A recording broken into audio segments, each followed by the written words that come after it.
Good evening. Tonight we fall into a different time. Picture a vast swirling void, not black, not light, but a churning absence where nothing holds shape. Mists twist without wind, and a faint hum like a distant heartbeat pulses through the emptiness. This is chaos, the cradle of all things, where no star dares shine and no horizon dares form. To step here is to dissolve, to lose name and memory in a single breath. Mortals wouldn't survive a moment in this formless tide where even gods hesitate to linger. So before we dim the lights on this chapter of history, take a moment to like the video and subscribe, but only if you really enjoy what I'm doing here. Drop a comment with your city and the time where you are. Let's see how far these echoes travel. Now turn off the lights, maybe turn on the fan for some soothing noise, and let's follow the echoes of history into the night. In the beginning there was only chaos, a boundless expanse where time and form held no sway. No sun burned, no rivers flowed, no voices called across the dark. Yet within this endless churn something stirred, a whisper of intent, a flicker of being. From chaos emerged the first entities, ancient beyond reckoning, their forms vast and ungraspable. Gaia, the earth, rose as a titan of stone and soil. Her breath, the first winds, her veins, the rivers that would one day carve the world. Beside her came Tartarus, a cavernous abyss so deep that even light would falter in its depths. Then Nyx the night draped her shadow over all her presence, a velvet weight that softened the raw edges of existence. Erebus the darkness entwined with her their union, birthing a stillness that felt alive. These primordial beings were not gods as mortals would later know them. They were forces raw and unyielding, their thoughts vast as galaxies, their desires simple yet infinite. Gaia's surface trembled with the first grasses, her mountains jagged teeth against a sky that did not yet know stars. Tartarus yawned below a chasm where even dreams might fall and be forgotten. Nyx and Erebus wove their shadows, crafting a twilight that held the promise of creation. Historians still debate whether chaos was a void, or a presence, a nothing, or an everything, for the myths shift like sand under scrutiny. Some say chaos sang itself into being, its voice a chord no mortal ear could bear.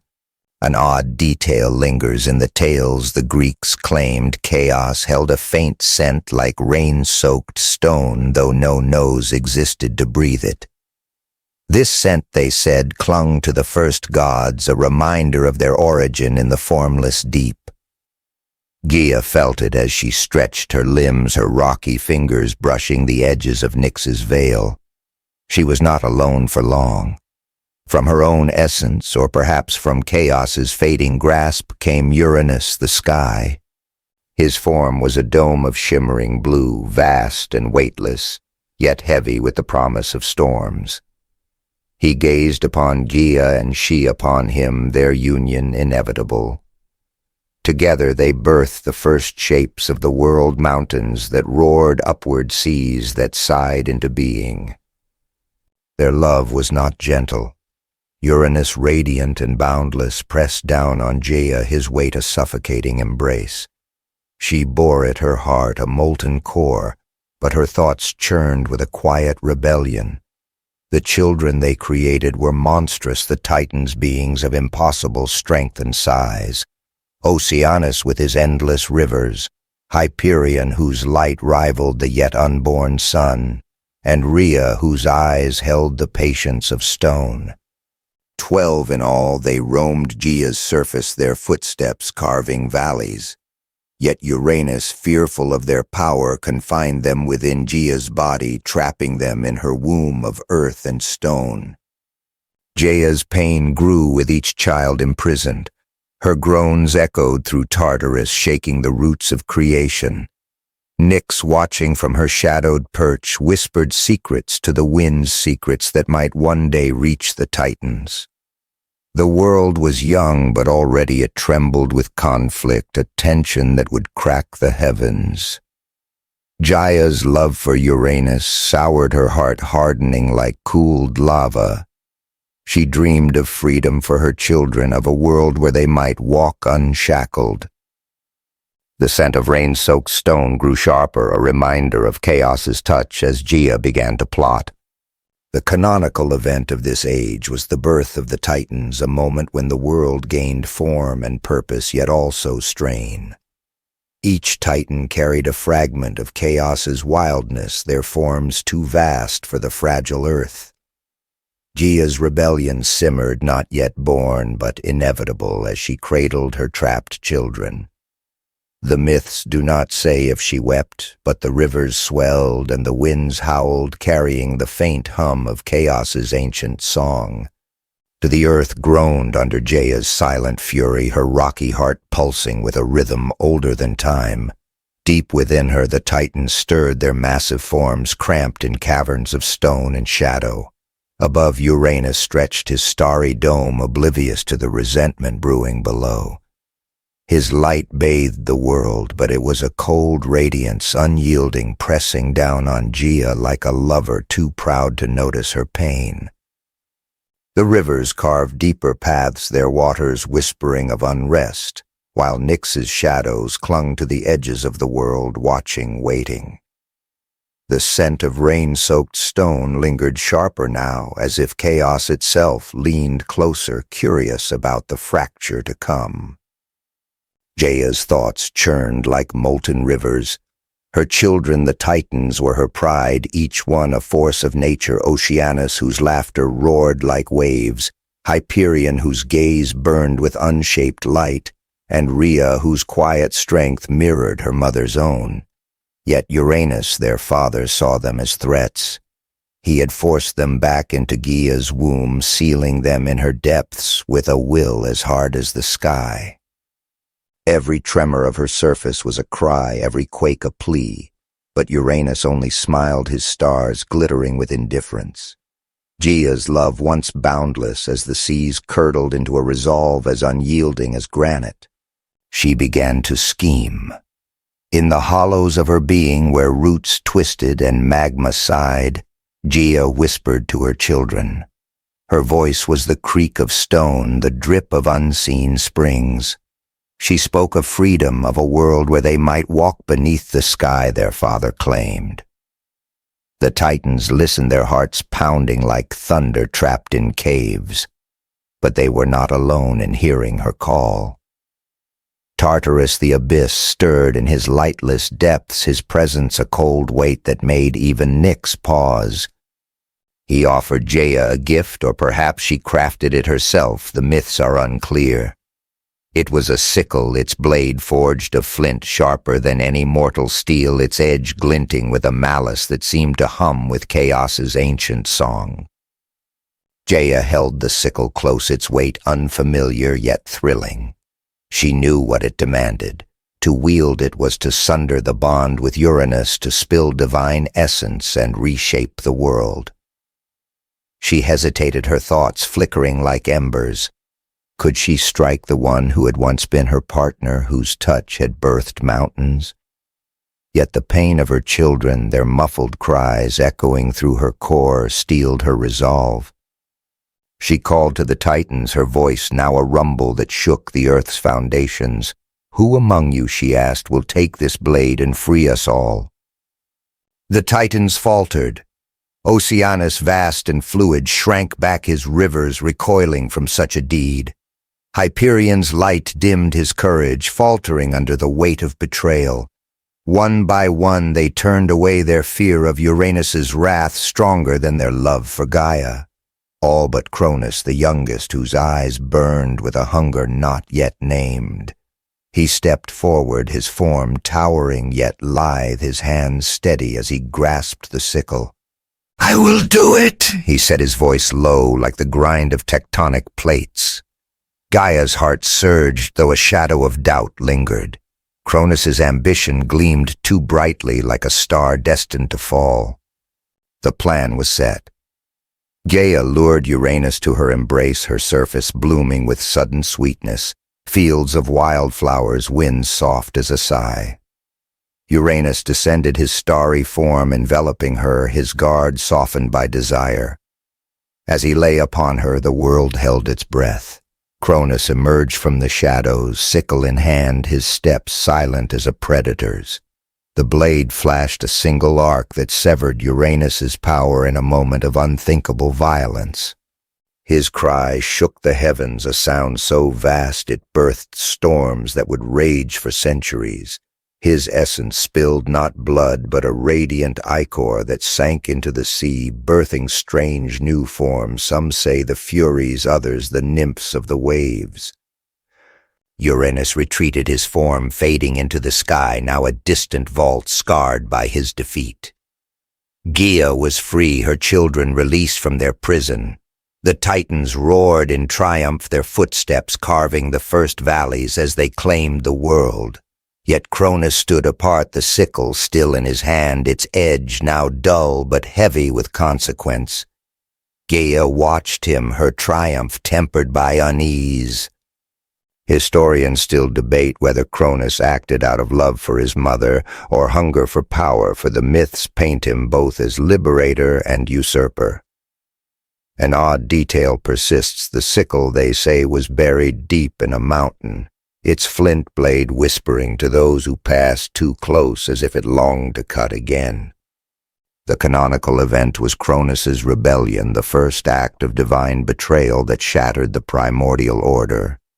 The world was no longer a dream of chaos, but a stage for conflict, its harmony broken by the sickle's arc. Gaia's victory was bittersweet, for as the Titans walked free, the scent of rain-soaked stone faded, replaced by the tang of ichor and ambition. Cronus, now ruler, cast a shadow as heavy as his father's, and Gaia wondered if her rebellion had merely traded one tyrant for another. 3. The world shuddered as the Titans claimed their freedom, their footsteps carving rivers and their laughter shaking the newborn skies. Cronus stood at their helm, his form a tower of stone, and stormed the sickle, now hidden, but its weight ever present in his grip. Gaia watched from her earthy throne, her heart a mix of pride and unease, for the air carried a new tang, less of rain-soaked stone, more of ambition's sharp edge. The stars, once Uranus's pride, flickered as if mourning their fallen master, while Nyx draped her shadows closer, her whispers soft but heavy with foreboding. The Titan's reign had begun, but it was a reign born in betrayal, and the earth itself seemed to hold its breath. Cronus, now lord of the cosmos, strode across Gaia's surface, his eyes scanning the horizons as if they might betray him. His siblings followed Oceanus, whose rivers encircled the world, Hyperion, whose light painted the dawn, and Rhea, whose quiet gaze held secrets even Cronus could not read. They built no palaces, for the earth was their throne, its mountains their crowns. Yet Cronus's rule was not the liberation Gaia had dreamed. He was no kinder than Uranus, his heart hardened by the act that freed him. The Titans, though free, felt the weight of his suspicion, his fear that one among them might wield a sickle of their own. The canonical event of this age was the Titanomachy's opening salvo, a war sparked not by a single blow, but by a prophecy. The oracle of Delphi, newly formed from Gaia's breath, whispered to Cronus a truth as sharp as flint: his own child would overthrow him just as he had overthrown Uranus. The words sank into him like a blade, twisting his thoughts into paranoia. He saw threats in every shadow, every glance. Rhea, his sister and consort, felt his distrust grow, her love for him fraying like a rope stretched too thin. The prophecy was no mere warning, it was a curse, echoing the betrayal that had birthed Cronus's reign. Cronus's fear drove him to a monstrous act. He declared that no child of his would live to challenge him. When Rhea bore their first offspring, Hestia, her gentle warmth barely flickered before Cronus seized her. With a gaze colder than Tartarus's depths, he swallowed her whole, his throat a void that defied divine nature. Rhea's screams shook the mountains, but Cronus was unmoved. One by one their children followed Demeter, Hera, Hades, Poseidon. Each swallowed their divine sparks, trapped in the prison of their father's belly. The earth wept with Rhea, its rivers swelling, its winds howling, as Gaia herself turned away, her dream of freedom soured by her son's tyranny. An odd detail clings to the myth. The Greeks claimed Cronus's belly glowed faintly, a sickly light visible through his flesh, as if the gods within him refused to be extinguished. This glow, they said, haunted Rhea's dreams, a reminder of her lost children. She wandered Gaia's valleys, her hands trailing over stone and stream, seeking a way to defy the prophecy without losing more. Her thoughts turned to rebellion, much as Gaia's had, but hers was a quieter fire, tempered, whitened by love and a desire to help her daughter. The cave on Crete, sacred to Gaia, became her sanctuary, its walls humming with the faint echo of Chaos's song. There she would birth Zeus, the Stormbringer, whose name would one day shake the heavens. Historians still debate whether Rhea's rebellion was born of love for her children or hatred for Cronus, for the myths paint her as both mother and avenger. Her actions were a mirror of Gaia's, yet softer woven with a patience that Cronus lacked. The Titan's reign, once a triumph, now teetered on the edge of collapse, its foundations cracked by fear and betrayal. The world felt it, the winds grew sharper, the seas more restless, as if sensing the war to come. Cronus, blind to Rhea's quiet defiance, tightened his grip, unaware that the prophecy he dreaded was already unfolding in a distant cave. The Titanomachy loomed, not yet a battle, but a tension that pulsed through the earth. Gaia, though silent, watched her grandson's birth with a flicker of hope, her rocky heart stirring once more. The glow in Cronus's belly flickered a beacon of divine defiance as Rhea's plan set the stage for a war that would reshape the cosmos. The scent of rain-soaked stone returned, faint but persistent, a reminder that Chaos's touch lingered, ready to birth anew. 4. The earth held its secrets close, its rivers murmuring with the weight of Rhea's grief. Cronus, now a king cloaked in paranoia, strode across Gaia's surface, his shadow stretching long and cold. The Titans bowed to him, their voices a chorus of waves and flame, but their eyes flickered with unease. The prophecy hung like a storm cloud, its words unspoken, yet louder than thunder. A child would unseat him. Rhea, his consort, moved through the world with a stillness that masked her fury, her heart a furnace stoked by the loss of her children.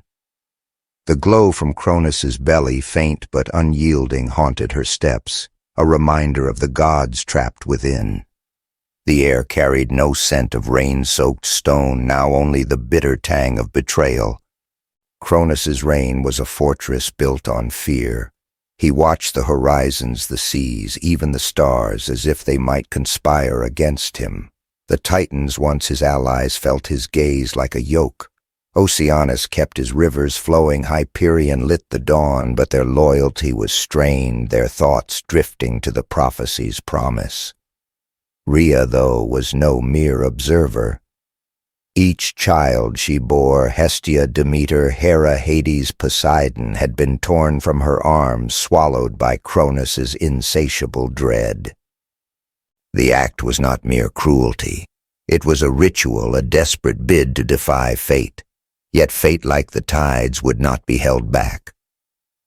The canonical event of this age was Cronus's devouring of his children, a deed that cemented his tyranny and sowed the seeds of his downfall. When Rhea bore Poseidon, the sea god, whose cries roared like breakers, Cronus did not hesitate. He seized the infant, his hands steady as stone, and swallowed him whole, his throat a void that silenced divine power.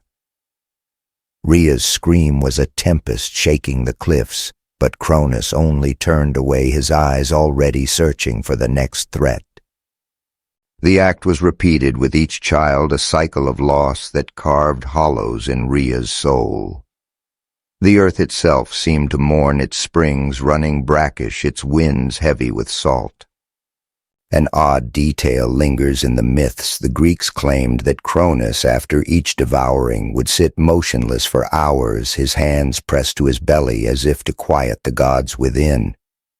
Some said he heard their whispers, faint but defiant, plotting even in their prison. Rhea saw this, her grief sharpening into resolve. She could no longer bear the theft of her children, the dimming of their divine light. Her thoughts turned to the cave on Crete, whispered of by nymphs and guarded by Gaia's ancient will. There she could hide her next child, shield it from Cronus's hunger. The plan was a flicker of hope, fragile as a candle in a gale, but it burned fiercely in her heart. Rhea's rebellion was a silent one, woven in shadows and secrecy. She moved with care, her smiles to Cronus forced her steps measured to avoid his suspicion. When she conceived again, she hid the signs, draping her form in flowing robes, her laughter a mask for her intent. She sought allies in the quiet places, Nyx whose night could conceal her journey, the nymphs who knew the paths to Crete, and Gaia whose earthy heart pulsed with approval. The cave awaited, its mouth hidden by vines, its depths humming with a power that echoed chaos's ancient song. There Rhea would birth Zeus the Stormbringer, whose name would one day crack the heavens. Cronus, blind to her defiance, grew ever more vigilant. He questioned the winds, interrogated the stars, his paranoia a fire that consumed reason. Yet he did not see Rhea's quiet strength, the way her hands lingered on the earth as if drawing power from its core.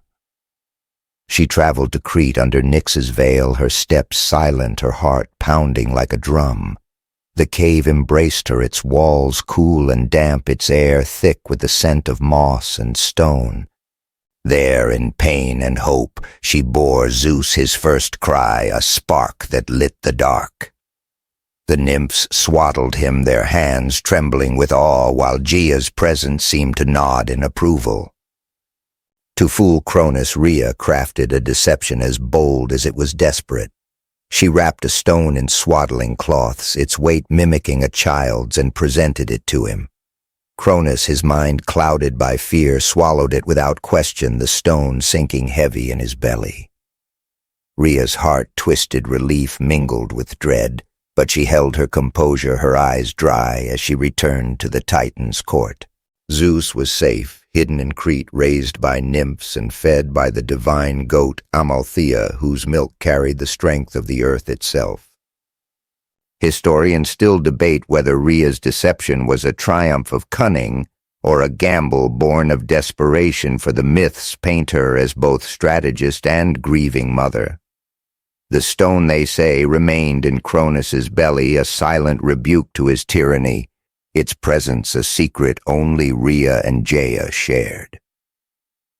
The world felt the shift, the seas grew restless, the wind sharper, as if sensing the storm Zeus would one day unleash.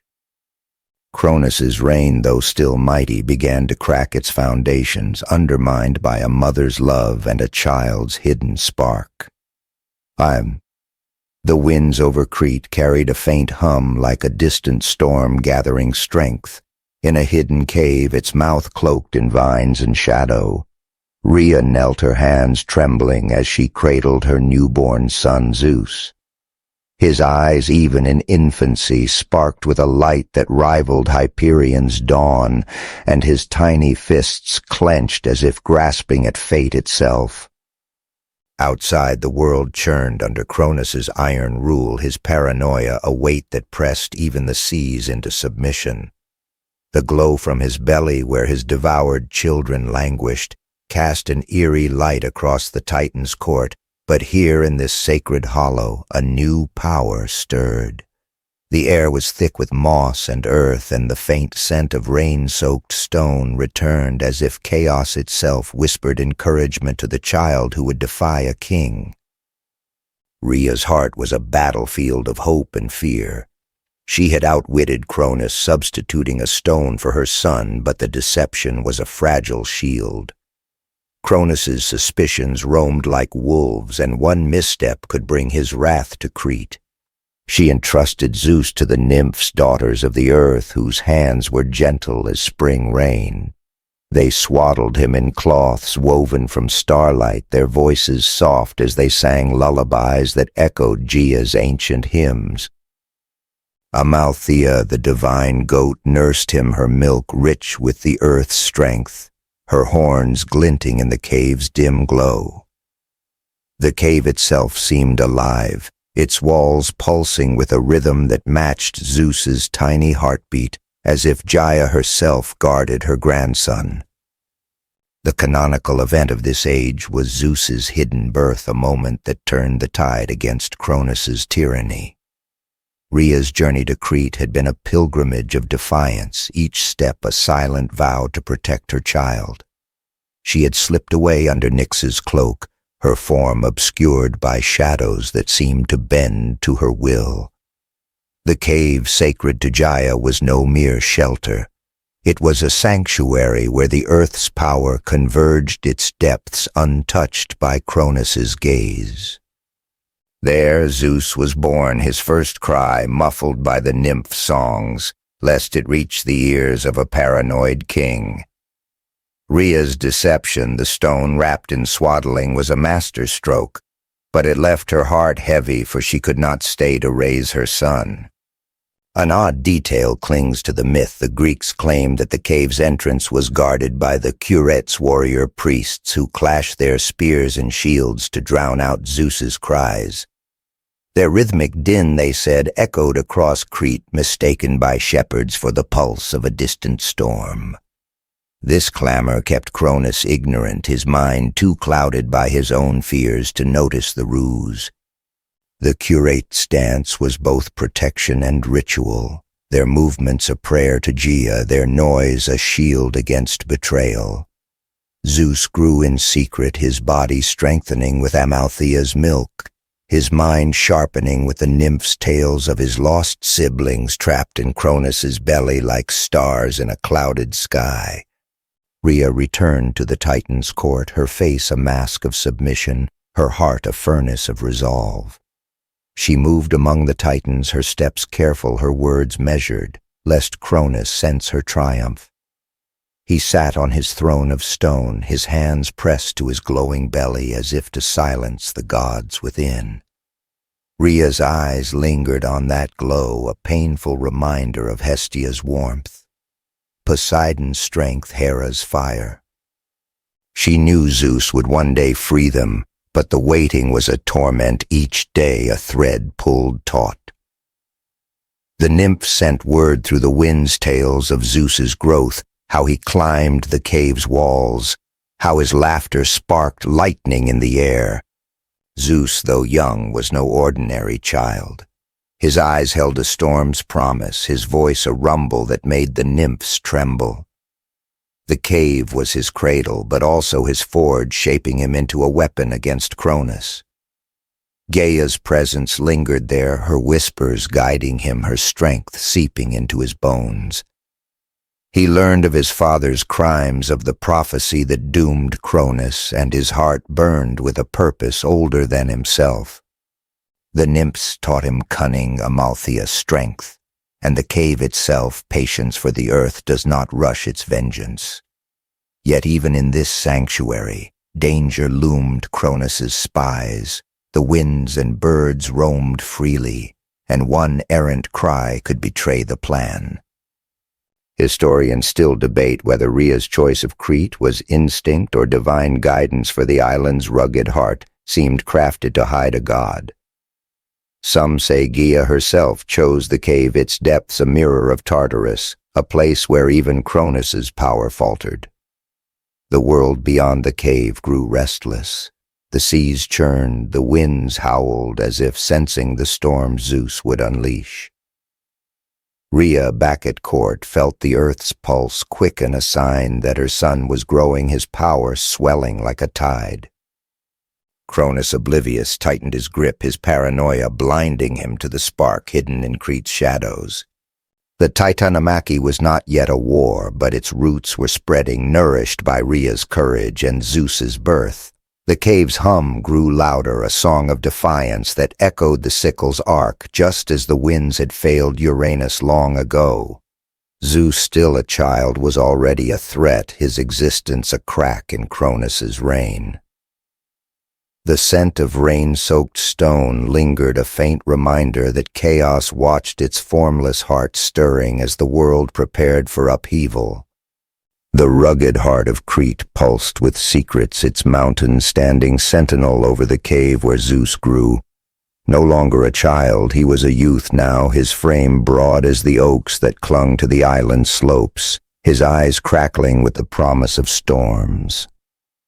The nymphs, his guardians, watched him with a mix of awe and trepidation, for his laughter shook the cave's walls, and his footsteps sparked embers in the earth. Amalthea's milk had forged his strength, Gaia's whispers his resolve, and the curate's clashing shields his cunning. Beyond the cave, Cronus's reign gripped the world, his paranoia a shadow that dimmed even Hyperion's light. Yet here in this hidden cradle a rebellion took shape, its roots deep as Tartarus, its fire bright as the stars Uranus once claimed. Zeus's heart burned with the tales of his siblings trapped in Cronus's glowing belly, their divine sparks unyielding despite their prison. The nymphs spoke of Hestia's warmth, Poseidon's tides, Hera's fire, and Zeus felt their absence like a wound. He climbed Crete's peaks, his hands gripping stone as if to wrench the earth's secrets free, his gaze fixed on the horizon where Cronus ruled. Gaia's presence lingered, her voice a low hum in the winds urging him to act. The prophecy that haunted Cronus was Zeus's birthright, a promise that he would unseat the Titan king. But he was not yet ready, his power was raw. His allies few, and Cronus's might was a mountain he could not yet climb.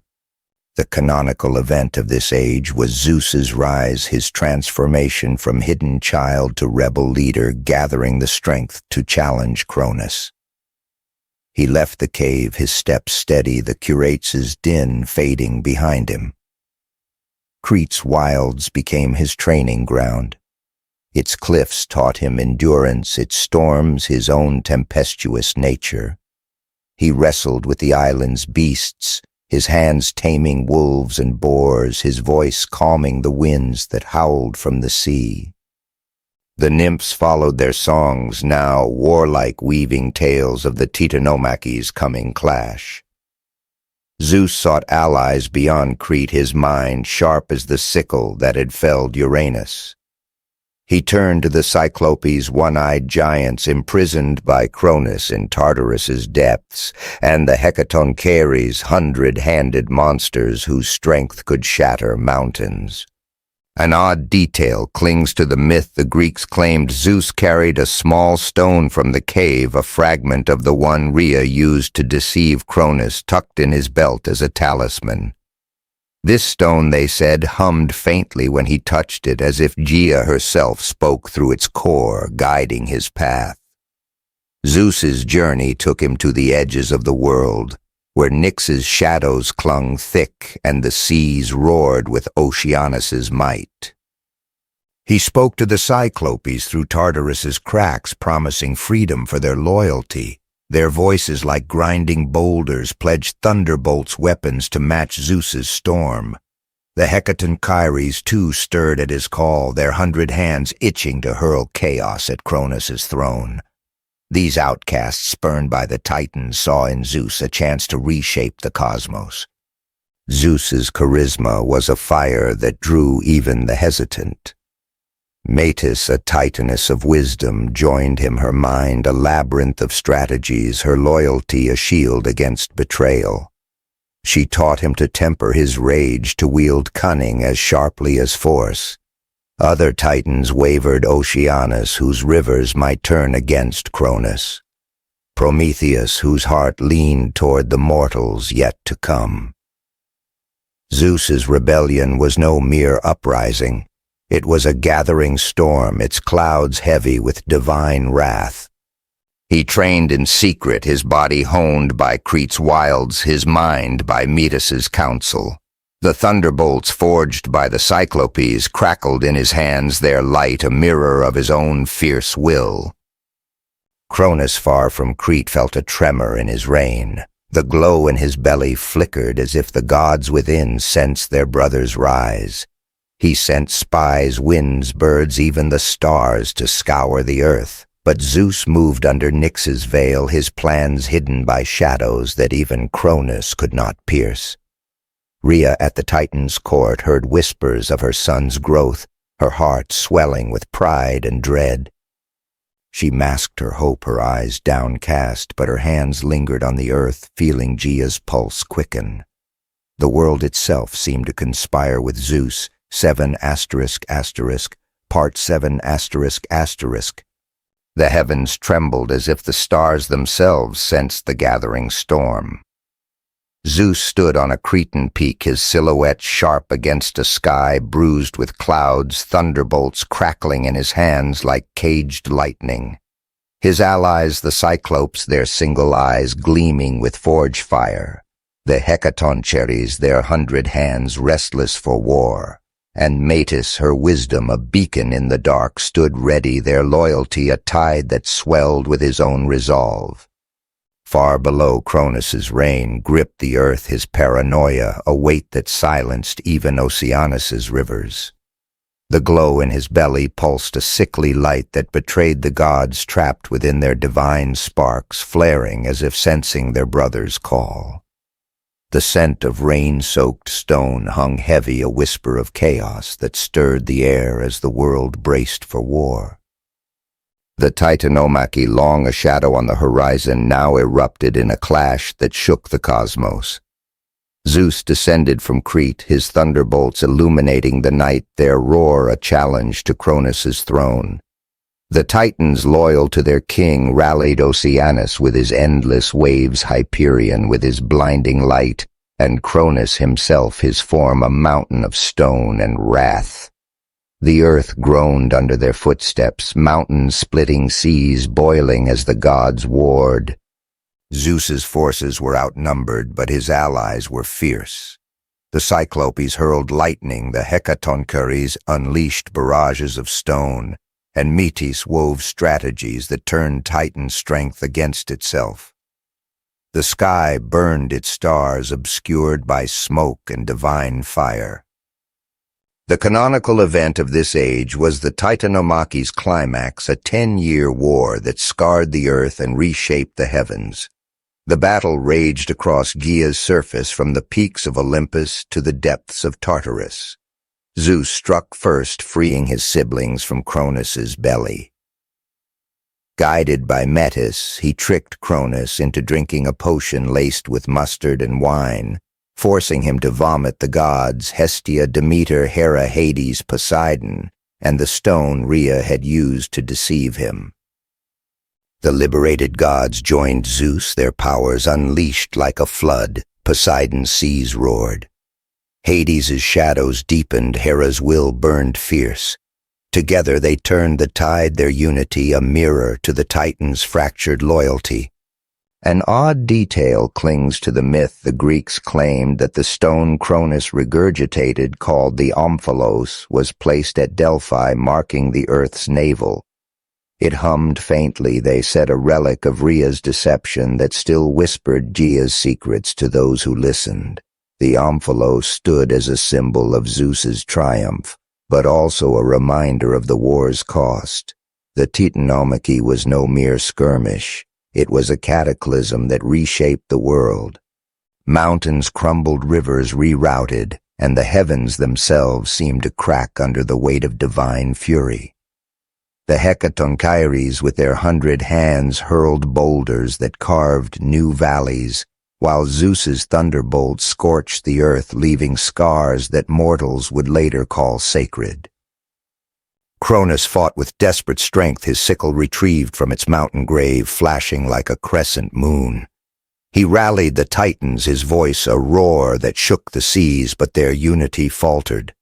Oceanus wavered, his rivers sluggish.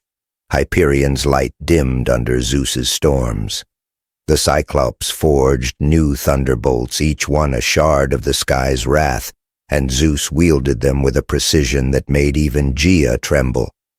Metis's counsel kept his forces nimble, striking where the Titans were weakest.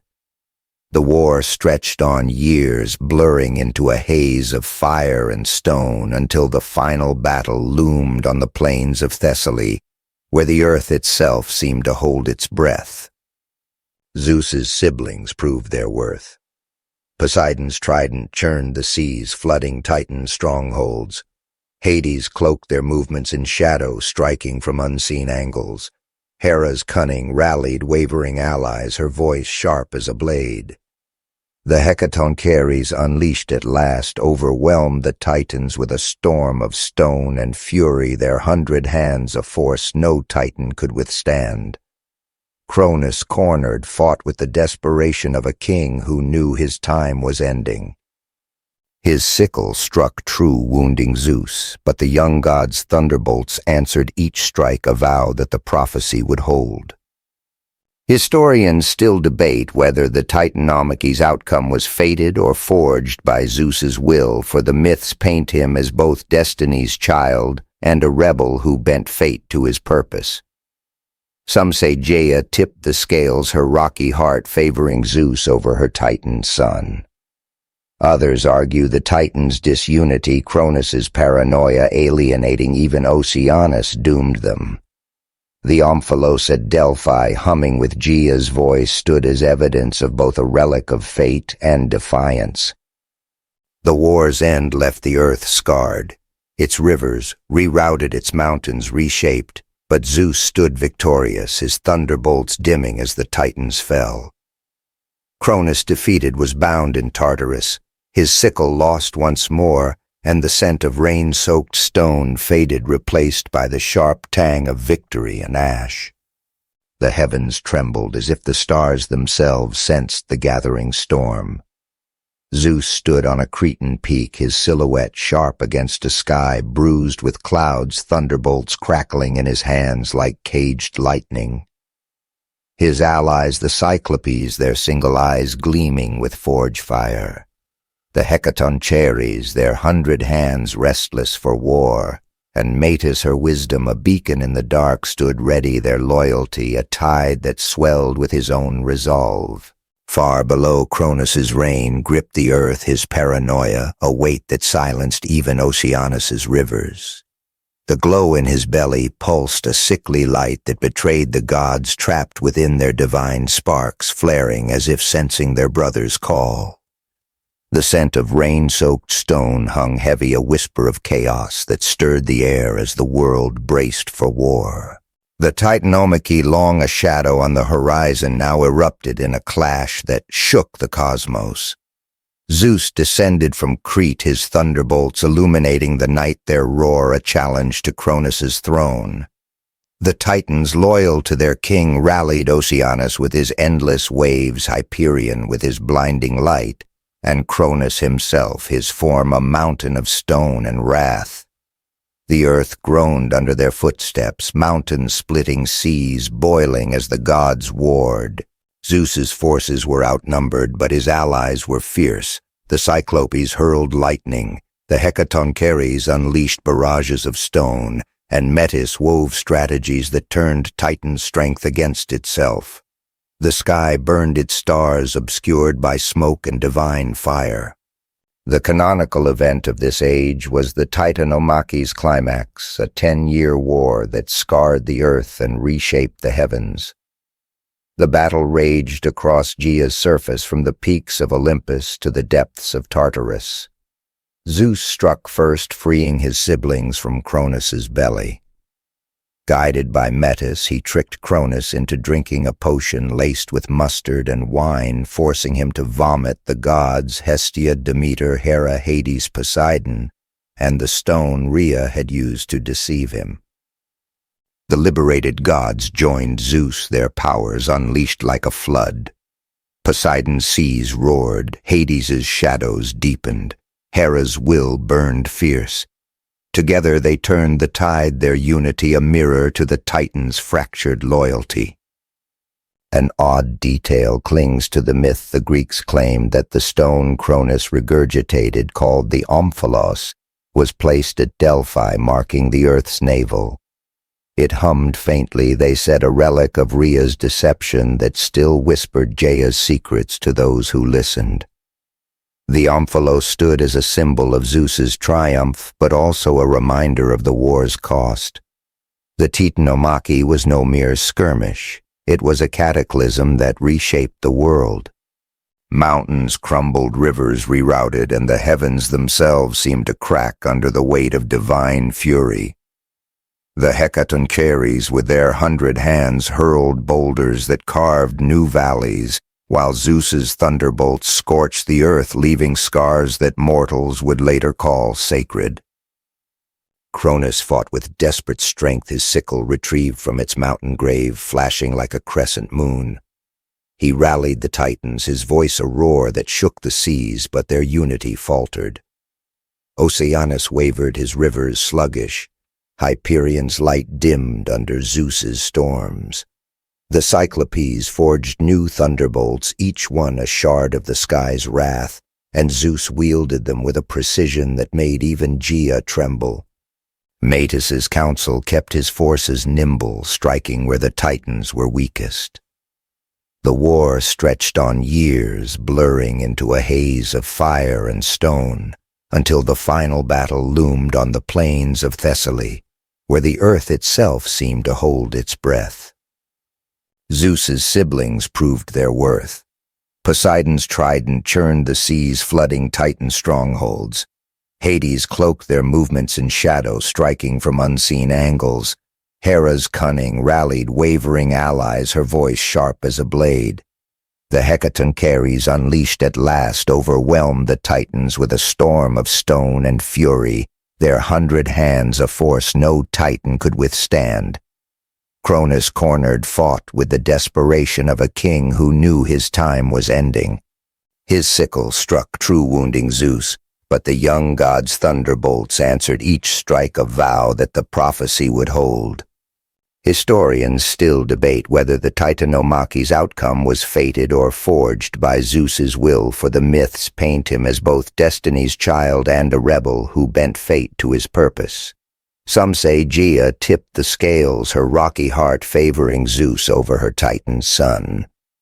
Others argue the Titans' disunity, Cronus's paranoia alienating even Oceanus, doomed them. The omphalos at Delphi, humming with Gaia's voice, stood as evidence of both a relic of fate and defiance. The war's end left the earth scarred, its rivers rerouted, its mountains reshaped, but Zeus stood victorious, his thunderbolts dimming as the Titans fell. Cronus, defeated, was bound in Tartarus, his sickle lost once more, and the scent of rain-soaked stone faded, replaced by the sharp tang of victory and ash. The earth exhaled, its scars still smoldering from the Titanomachy's fury. Mount Olympus rose like a crown, its peaks piercing clouds that swirled with the last echoes of Zeus's thunderbolts. The Titans, once lords of creation, were bound in Tartarus's depths, their cries muffled by stone and shadow. Zeus stood atop the mountain, his form radiant, his eyes scanning a world now his to shape. His siblings, Hestia, Demeter, Hera, Hades, Poseidon, stood beside him, their powers no longer confined but free to carve their domains. The air was crisp-tinged, not with rain-soaked stone, but with the sharp scent of pine and victory, as if Gaia herself approved the new order. Yet the heavens hummed with tension, for divine rule was never without its cracks. The canonical event of this age was the establishment of Olympus as the seat of the gods, a moment when Zeus and his kin claimed their thrones above the mortal world.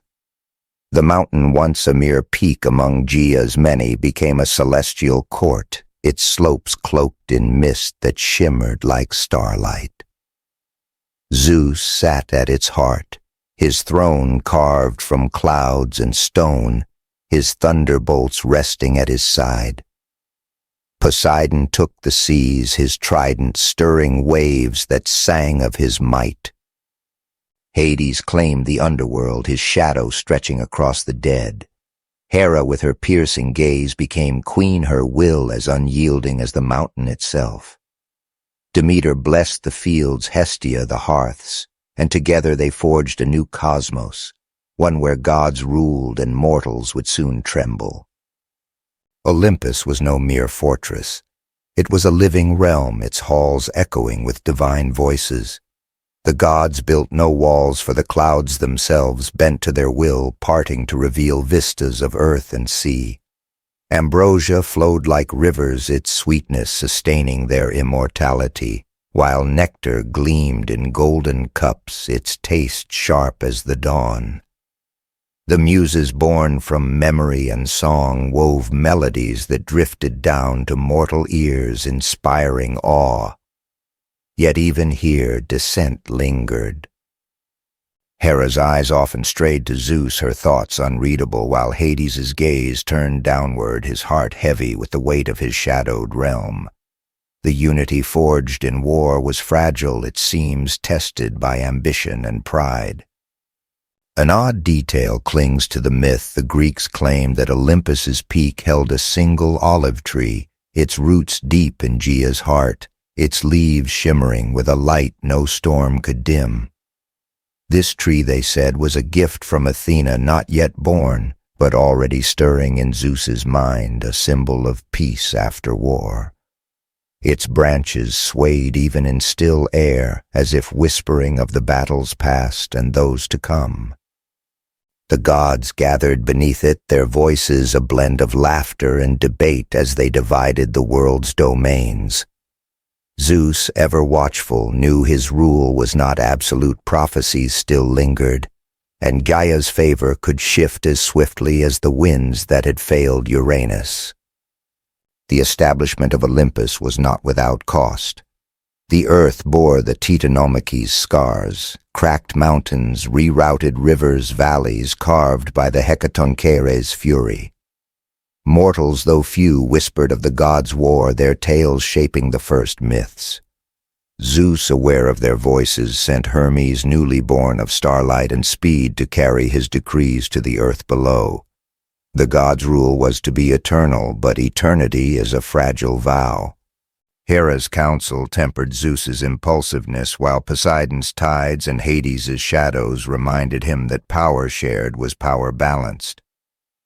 The omphalos at Delphi, still humming with Gaea's voice, stood as a reminder of the rebellion that had birthed this new age, its stone a silent witness to Rhea's cunning. Historians still debate whether Olympus's creation was a triumph of order or a new stage for divine strife, for the myths painted as both sanctuary and battleground. Some say Gaia blessed the mountain, her rocky heart anchoring its roots, while others argue Zeus's ambition outstripped even Cronus's sowing seeds of future conflict. The olive tree swaying on Olympus's peak embodied this duality, peace and prophecy intertwined. The gods' laughter echoed, but beneath it ran a current of unease, for Zeus's thunderbolts, though stilled, could flare again. The world below began to stir, mortals emerging from the war's ashes, their eyes turned upward to the mountain that now ruled them. The scent of pine and ambrosia replaced the chaos of battle, but the gods knew their reign was young, its foundations as unsteady as the clouds they called home. Zeus, gazing from his throne, felt the weight of Rhea's sacrifice, the stone in his belt still carried from Crete humming faintly. The Titanomachy had ended, but its echoes lingered in the gods' wary glances, in the earth's quiet tremors. Olympus stood a beacon of divine power, but the heavens were never still, and the scent of rain-soaked stone, though faint, whispered that chaos might yet stir again. And the slopes of Olympus shimmered, their clouds parting to reveal a world reshaped by divine hands. Zeus sat on his throne, his thunderbolts quiet but ever-present their glow, a reminder of his victory. Below the earth stirred, Doasutanzu Gitu stirred with new life, mortals fragile and fleeting began to till Gaia's soil, their voices rising in awe of the gods above. Yet not all were content. Prometheus, a titan spared from Tartarus's chains, gazed upon these mortals with a warmth that Zeus did not share. His heart, unlike his kin's, beat with a rhythm tied to humanity's struggles. Their fires unlit their nights cold and unforgiving. The air on Olympus carried the scent of ambrosia, but below the mortals' hearths smoked faintly, their offerings meager, their lives a flicker against the gods' eternity. Prometheus, ever defiant, saw potential in these clay-born creatures. He had stood apart during the Titanomachy, his loyalty torn between Cronus's rule and Zeus's rebellion. Now, under the new order, he walked among mortals, his steps light on Gaia's surface, his eyes tracing their trembling hands as they worked stone and wood. Zeus had decreed that humanity should worship the gods, offering sacrifices to sustain divine favor. But Prometheus saw their hunger, their shivering forms, and felt a kinship. He dreamed of a gift that would lift them from their toil, a spark to rival Hyperion's lost light. His thoughts were a rebellion quiet, but fierce, echoing Rhea's cunning from ages past. The canonical event of this age was Prometheus's theft of fire, a brazen act that defied Zeus's will and reshaped mortal destiny. He climbed Olympus under Nyx's cloak, his steps silent as the shadows that once hid Zeus from Cronus. The god's hearth, tended by Hestia, burned with a flame stolen from the heavens, its light a divine secret. Prometheus, with hands steady as stone, plucked a spark from that sacred fire, concealing it in a hollow reed. The flame flickered warm and alive, its heat a whisper of rebellion against Zeus's decree that mortals should remain humble. He descended to earth, gifting the spark to humanity, and soon their hearths blazed, their nights softened, their tools forged in fire's embrace. An odd detail clings to the myth. The Greeks claimed the reed Prometheus used was no ordinary stalk, but a fennel stem, its pith glowing faintly even after the fire was given. This stem, they said, was planted by mortals in their first fire-lit fields, its seed spreading a scent that mingled with smoke, a reminder of Prometheus's sacrifice. The gift of fire changed everything. Mortals crafted tools, warmed their homes, and offered richer sacrifices to the gods. But Zeus, from his cloudy throne, saw the flames dotting the earth below their light, a challenge to his authority. His thunderbolts stirred their crackle, a warning as he summoned Prometheus to answer for his defiance. Prometheus stood before Zeus, his gaze unyielding, his heart unbowed. He spoke of mortals' suffering, their need for fire to rise above their fragility, but Zeus's eyes were cold, his voice sharp as a storm's edge. To defy the gods was to court chaos, he declared, and Prometheus's act threatened the order forged in the Titanomachy's ashes. The punishment was swift and merciless. Prometheus was bound to a crag on Napoleonic wars, a distant mountain, his body chained to stone, an eagle sent to tear at his liver each day, only for it to regrow each night. The winds howled around him, carrying the scent of blood and stone, yet Prometheus endured his gift to humanity burning bright below. Mortals, unaware of his suffering, revered the fire as a divine boon. Their villages grew their songs, rising to Olympus, but the gods were divided. Hestia, keeper of the hearth, felt a quiet pride in the flames spread, while Hera's gaze hardened, seeing in Prometheus's act a spark of rebellion that echoed Cronus's fall. Poseidon and Hades watched from their domains, their thoughts unreadable, while Demeter blessed the fields warmed by fire. Zeus, though brooded his thunderbolts restless for Prometheus's defiance, was a crack in his rule, a reminder that even gods could be challenged. The olive tree on Olympus swayed its leaves, catching the firelight from below, as if Athena's unborn wisdom whispered of balance yet to come. Historians still debate whether Prometheus acted out of love for mortals or defiance of Zeus, for the myths paint him as both savior and rebel. Some say Gaia guided his hand, her earthy heart, favoring humanity's rise, while others argue his pride rivaled Zeus's own, dooming him to eternal torment. The fennel stem, its seeds scattered across mortal fields, stood as a symbol of his choice defiance rooted in compassion. The world below burned brighter, but Olympus grew tense, its clouds heavier with the weight of Zeus's wrath. The scent of smoke and stone lingered, a faint echo of chaos, as the gods watched humanity's fires spread, wondering what new rebellions they might ignite. 11. The mortal world trembled under the weight of Pandora's open jar, its fields shadowed by sorrow, its hearths flickering against a tide of despair. Villages that once glowed with Prometheus's fire now huddled in fear, their songs drowned by the wail of disease and strife. On Olympus, Zeus watched from his cloudy throne, his thunderbolts still, but his eyes glinted with satisfaction. The balance he sought, mortals humbled, gods supreme, seemed restored. Yet the air on the mountain carried a chill, as if the olive tree's swaying leaves whispered of unrest. Hera's gaze lingered on Zeus, her thoughts as sharp as the winds that howled below, while Hestia's hearth burned low, its warmth struggling against the world's new darkness.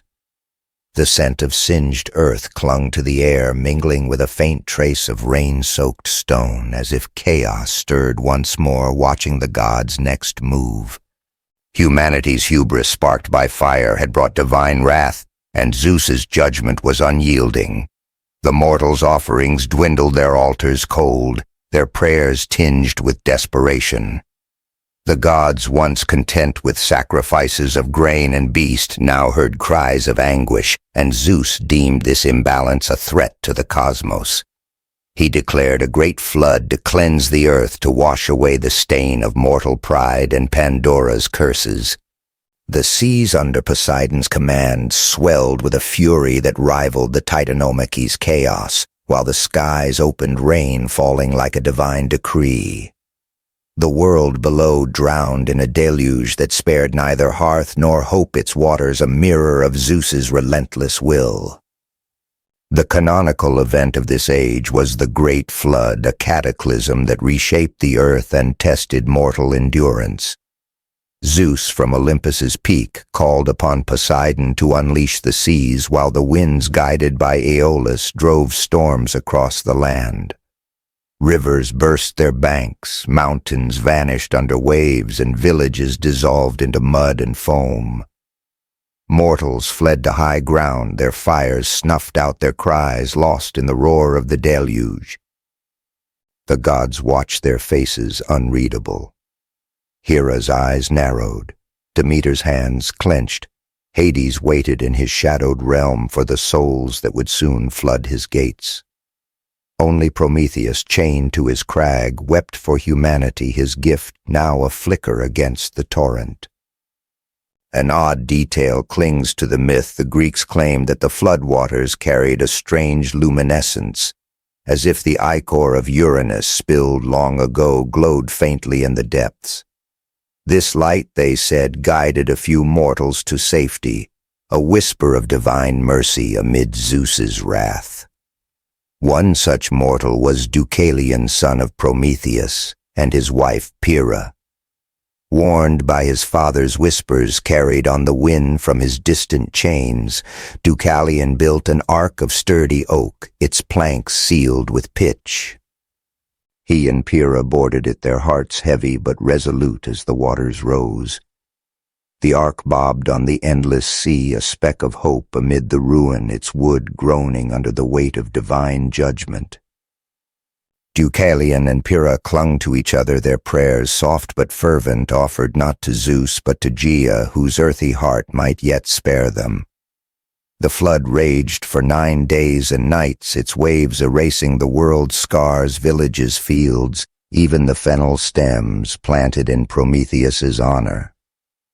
Yet the ark endured, guided by that strange luminescent glow, as if the earth itself refused to let humanity perish. The gods on Olympus debated, their voices a storm of their own. Hera questioned Zeus's severity, her words sharp, while Poseidon reveled in his sea's might. Hestia's hearth flickered a silent plea for balance, but Zeus's will held firm, his thunderbolts ready to silence dissent. As the waters receded, the ark settled on Mount Parnassus, its slopes a refuge in the sodden world. Deucalion and Pyrrha stepped onto the muddy earth, their feet sinking into Gaia's embrace, their eyes scanning a landscape reborn yet desolate. The flood had cleansed the earth, but it left a void. Humanity's spark nearly extinguished, its fires drowned. Prometheus from his crag felt their survival, his heart a faint ember of hope. The olive tree on Olympus swayed its leaves, catching the last glint of flood water, as if Athena's unborn wisdom whispered of renewal. The world was quiet now, its air heavy with the scent of wet stone and promise. Historians still debate whether the Great Flood was Zeus's justice or a divine overreach, for the myths paint it as both punishment and purification. Some say Gaia tempered the waters, her luminescence guiding Deucalion's ark, while others argue Zeus spared the couple to ensure mortal worship continued. The glowing waters, a relic of Uranus's Ichor, stood as a symbol of both divine wrath and earthly mercy. Deucalion and Pyrrha, alone on Parnassus, faced a world washed clean, their hands empty, but their hearts kindled by hope, a faint echo of Prometheus's fire. The scent of rain-soaked stone returned, a whisper of chaos, as the earth waited for humanity's next step. 12 Part 12 The slopes of Mount Parnassus glistened with the last traces of the Great Flood, its rocks slick with mud, its air heavy with the scent of wet earth. Deucalion and Pyrrha stood alone, their ark now a relic stranded on the mountain's flank, its oak planks warped by the deluge. The world below was a vast sodden expanse, its villages erased, its hearths drowned, its fennel fields, once a tribute to Prometheus, swept away. The couple's hands clasped tightly, their eyes scanning the desolate horizon, searching for a spark of life in the silence. Above, Olympus loomed unseen, its clouds heavy with Zeus's gaze, while the olive tree swayed its leaves, catching the faint glow of hope trapped in Pandora's jar. The scent of rain-soaked stone lingered, a whisper of chaos that pulsed through the reborn earth, as if Gaia herself urged the couple forward.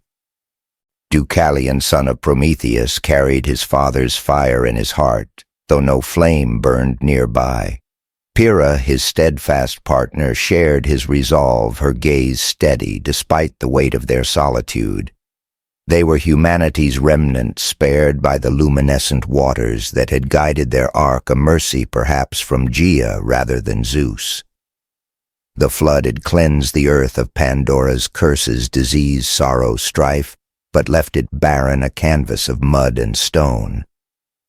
The couple knelt on Parnassus, their prayers soft offered to the earth that had sheltered them. The gods, watching from their cloudy thrones, were silent, their thoughts divided. Hera's eyes narrowed, Hestia's hearth flickered, and Zeus's thunderbolts rested, his wrath sated, but his will unyielding. The canonical event of this age was Deucalion and Pyrrha's rebuilding of humanity, a moment that rekindled mortal life from the flood's ashes. The couple, guided by an oracle's voice, some say Gaia's, others Themis's, received a cryptic command to throw the bones of their mother over their shoulders. Deucalion, his mind sharp as his father's, pondered the words. The bones, he realized, were not of flesh, but of Gaia, the earth herself, stones scattered across Parnassus's slopes. He and Pyrrha gathered these stones, their hands trembling with awe, and cast them behind them. As each stone struck the earth, it softened, reshaping into human forms, men from Deucalion's throes, women from Pyrrha's. The new mortals rose their clay-like skin, hardening their eyes, blinking at a world both strange and new. An odd detail clings to the myth. The Greeks claimed that the stones thrown by Deucalion and Pyrrha bore faint veins of light, as if the ichor of Uranus, glowing in the floodwaters, had seeped into them. These veins, they said, gave the new humans a spark of resilience, a trace of divine endurance that echoed Prometheus's fire. The reborn mortals spread across the earth, their hands tilling the sodden soil, their voices rising in tentative songs. They built no grand cities yet, but their hearths flickered once more, kindled with sparks struck from flint, a humble echo of the fire Prometheus had stolen. The earth responded Demeter's blessing, coaxing green shoots from the mud, while the seas, calmed by Poseidon, lapped gently at new shores. Deucalion and Pyrrha moved among their stone-born kin, their leadership gentle but firm. They taught them to honor the gods, to offer sacrifices of grain and beast, though their prayers often turned to Gaia, whose stones had birthed them. The new mortals were hardy, their forms shaped by the earth's own strength. Yet they carried the weight of Pandora's hope, a fragile light that flickered in their hearts. On Olympus, the gods watched, their reactions mixed. Hera saw potential in these new worshippers. Hades noted the souls that would one day reach his realm, and Zeus, though silent, felt the balance shift. The flood had humbled humanity, but their rebirth was a testament to endurance, a spark that even his deluge could not extinguish. The world began to heal, its rivers finding new paths, its fields blooming under Demeter's touch. The mortals' hearths burned brighter, their villages taking root like seeds after a storm. Yet the memory of the flood lingered, etched in their tales of water and ruin, a warning to honor the gods. Prometheus, still chained, felt the warmth of these new fires, his heart stirring despite his torment. The olive tree on Olympus swayed its leaves, catching the glow of mortal hearths, as if Athena's unborn wisdom whispered of a new age. The scent of wet stone mingled with smoke, a reminder that humanity's spark, though dimmed, could flare again. Historians still debate whether Deucalion and Pyrrha's act was divine will or mortal ingenuity, for the myths paint them as both chosen and resourceful. Some say Gaia crafted the oracle's words, her earthy heart, ensuring humanity's survival, while others argue Zeus allowed their rebirth to maintain divine worship. The stone's glowing veins, a relic of Uranus's ichor, stood as a symbol of both divine mercy and earthly resilience. The new mortals born of stone carried no memory of Pandora's curses, but their fires burned with hope, a legacy of Prometheus's defiance. The earth, now alive with human steps, hummed faintly, as if chaos watched its formless heart stirring at the dawn of a new age. The slopes of Mount Parnassus glistened with the last traces of the great flood, its rocks slick with mud, its air heavy with the scent of wet earth. Deucalion and Pyrrha stood alone, their ark now a relic, stranded on the mountain's flank, its oak planks warped by the deluge. The world below was a vast, sodden expanse, its villages erased, its hearths drowned, its fennel fields, once a tribute to Prometheus, swept away. The couple's hands clasped tightly, their eyes scanning the desolate horizon, searching for a spark of life in the silence. Above, Olympus loomed unseen, its clouds heavy with Zeus's gaze, while the olive tree swayed its leaves, catching the faint glow of hope trapped in Pandora's jar. The scent of rain-soaked stone lingered, a whisper of chaos that pulsed through the reborn earth, as if Gaia herself urged the couple forward. Deucalion, son of Prometheus, carried his father's fire in his heart, though no flame burned nearby. Pyrrha, his steadfast partner, shared his resolve, her gaze steady despite the weight of their solitude. They were humanity's remnant spared by the luminescent waters that had guided their ark, a mercy perhaps from Gaia rather than Zeus. The flood had cleansed the earth of Pandora's curses, disease, sorrow, strife, but left it barren, a canvas of mud and stone. The couple knelt on Parnassus, their prayers soft offered to the earth that had sheltered them. The gods watching from their cloudy thrones were silent, their thoughts divided. Hera's eyes narrowed, Hestia's hearth flickered, and Zeus's thunderbolts rested, his wrath sated, but his will unyielding. The canonical event of this age was Deucalion and Pyrrha's rebuilding of humanity, a moment that rekindled mortal life from the flood's ashes.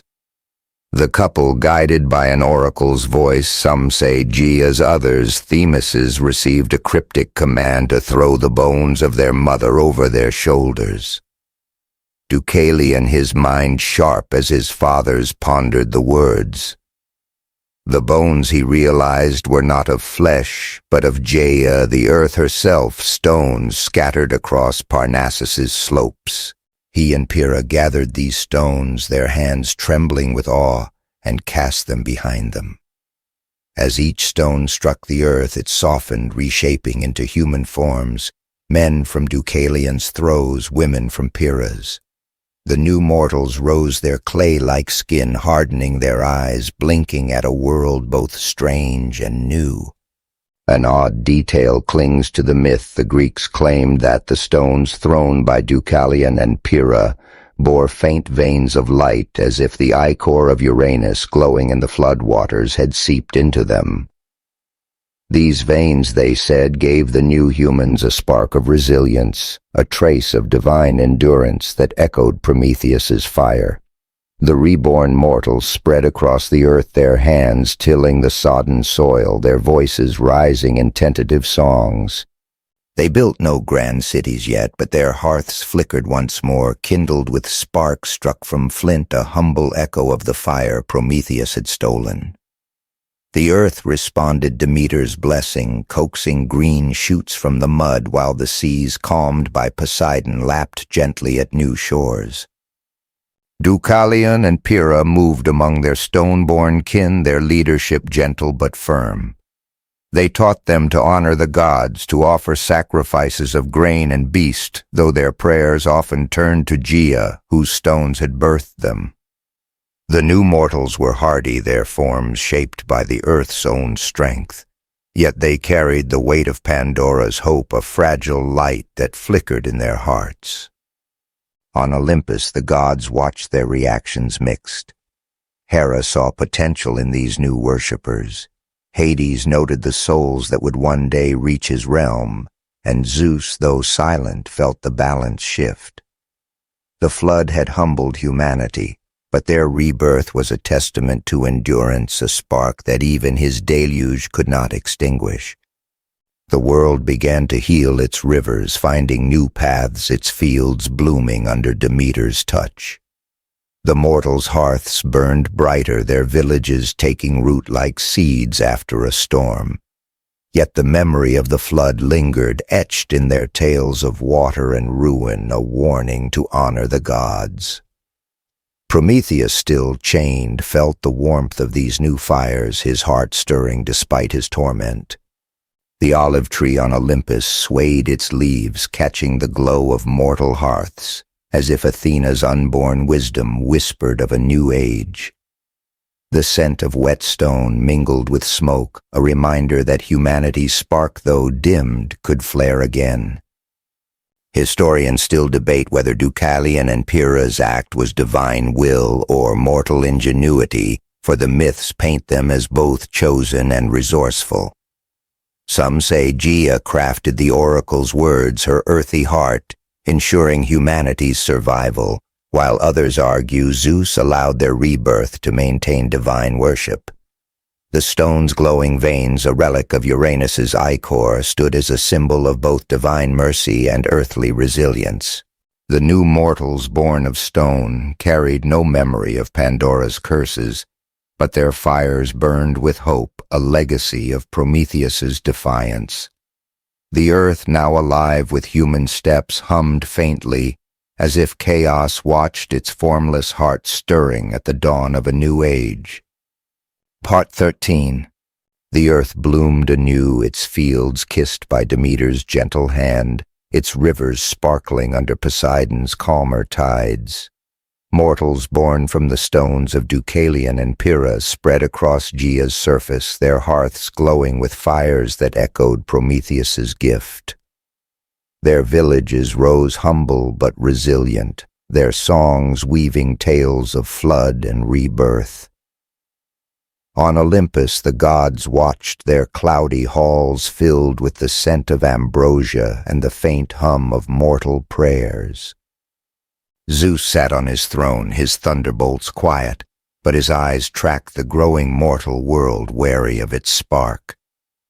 The olive tree swayed its leaves, catching the firelight below, as if Athena's unborn wisdom whispered of heroes yet to rise. The air carried a new scent, not rain-soaked stone, but the warm breath of tilled earth, a sign that chaos's shadow was fading, though never fully gone.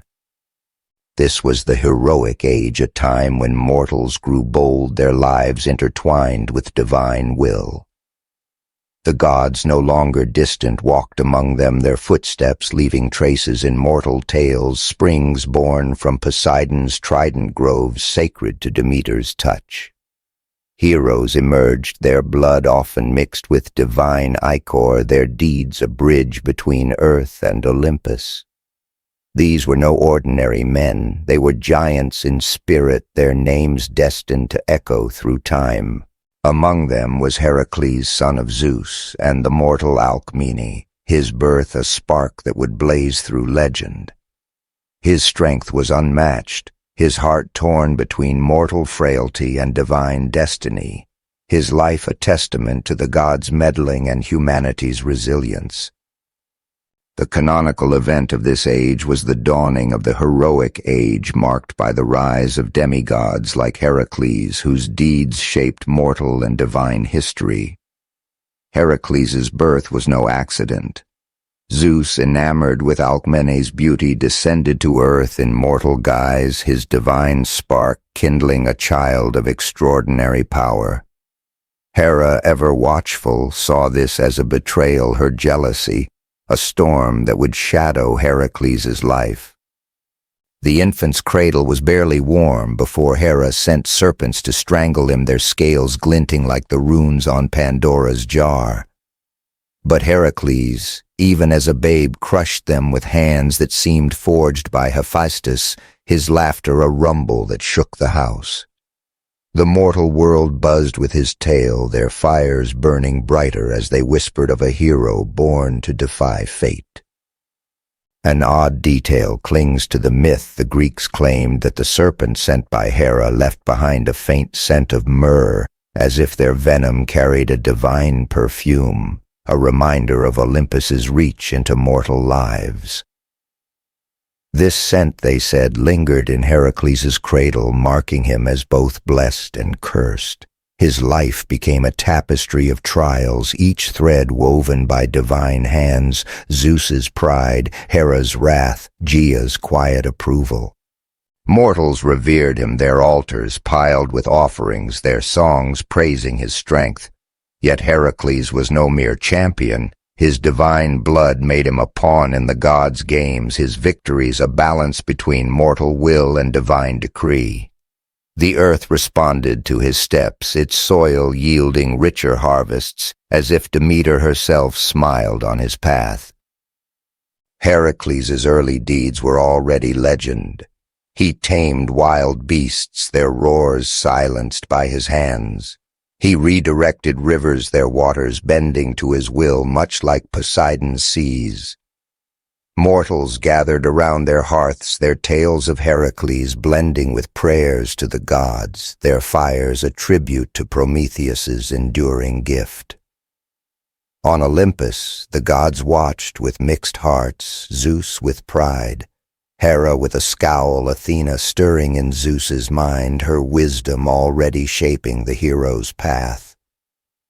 The olive tree swayed its leaves, catching the glow of mortal altars, a sign that the heroic age was not just a mortal dawn, but a divine stage where heroes like Heracles would test the balance between earth and sky. The world grew vibrant, its mortal voices louder, their ambitions sharper. The gods, once distant, now meddled openly. Apollo's oracles guided heroes.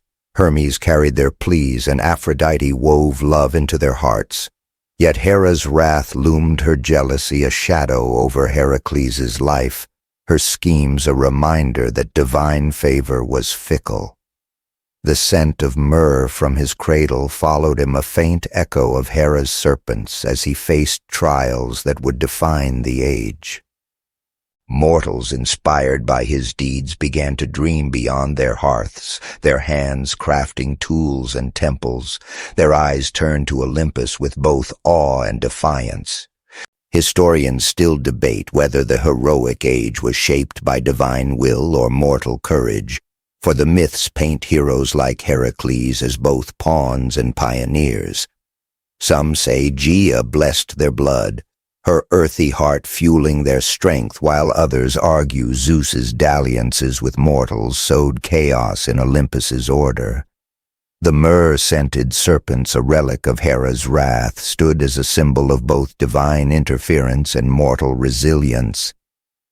The earth, alive with heroic steps, hummed with a new energy, its fires burning bright as the heroic age unfolded, a testament to humanity's spark and the gods' unyielding gaze.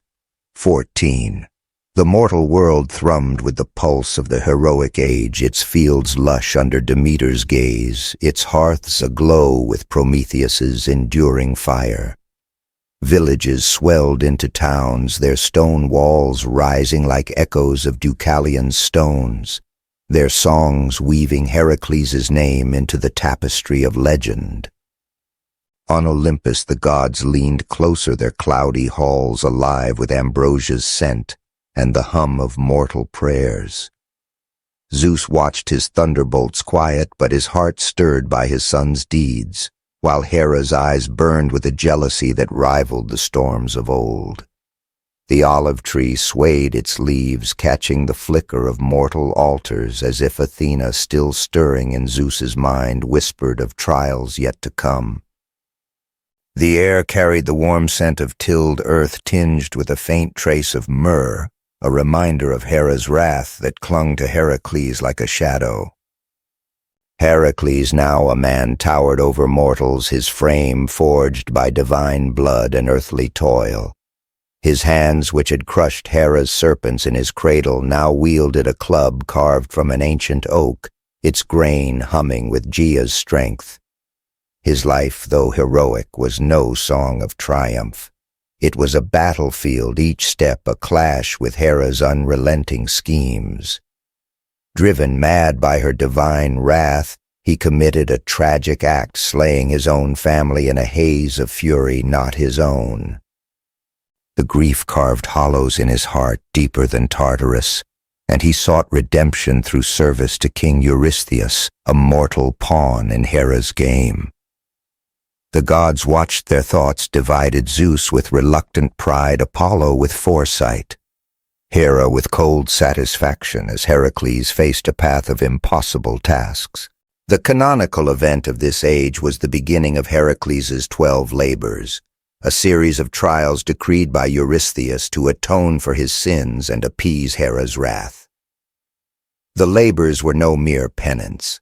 They were a divine gauntlet, each task a test of strength, cunning, and endurance that would etch Heracles' name into eternity. The first labor loomed to slay the Nemean lion, a beast with a hide impervious to mortal weapons, its roar a terror that silenced the hills of Nemea. Heracles set out, his club slung over his shoulder, his heart heavy but resolute.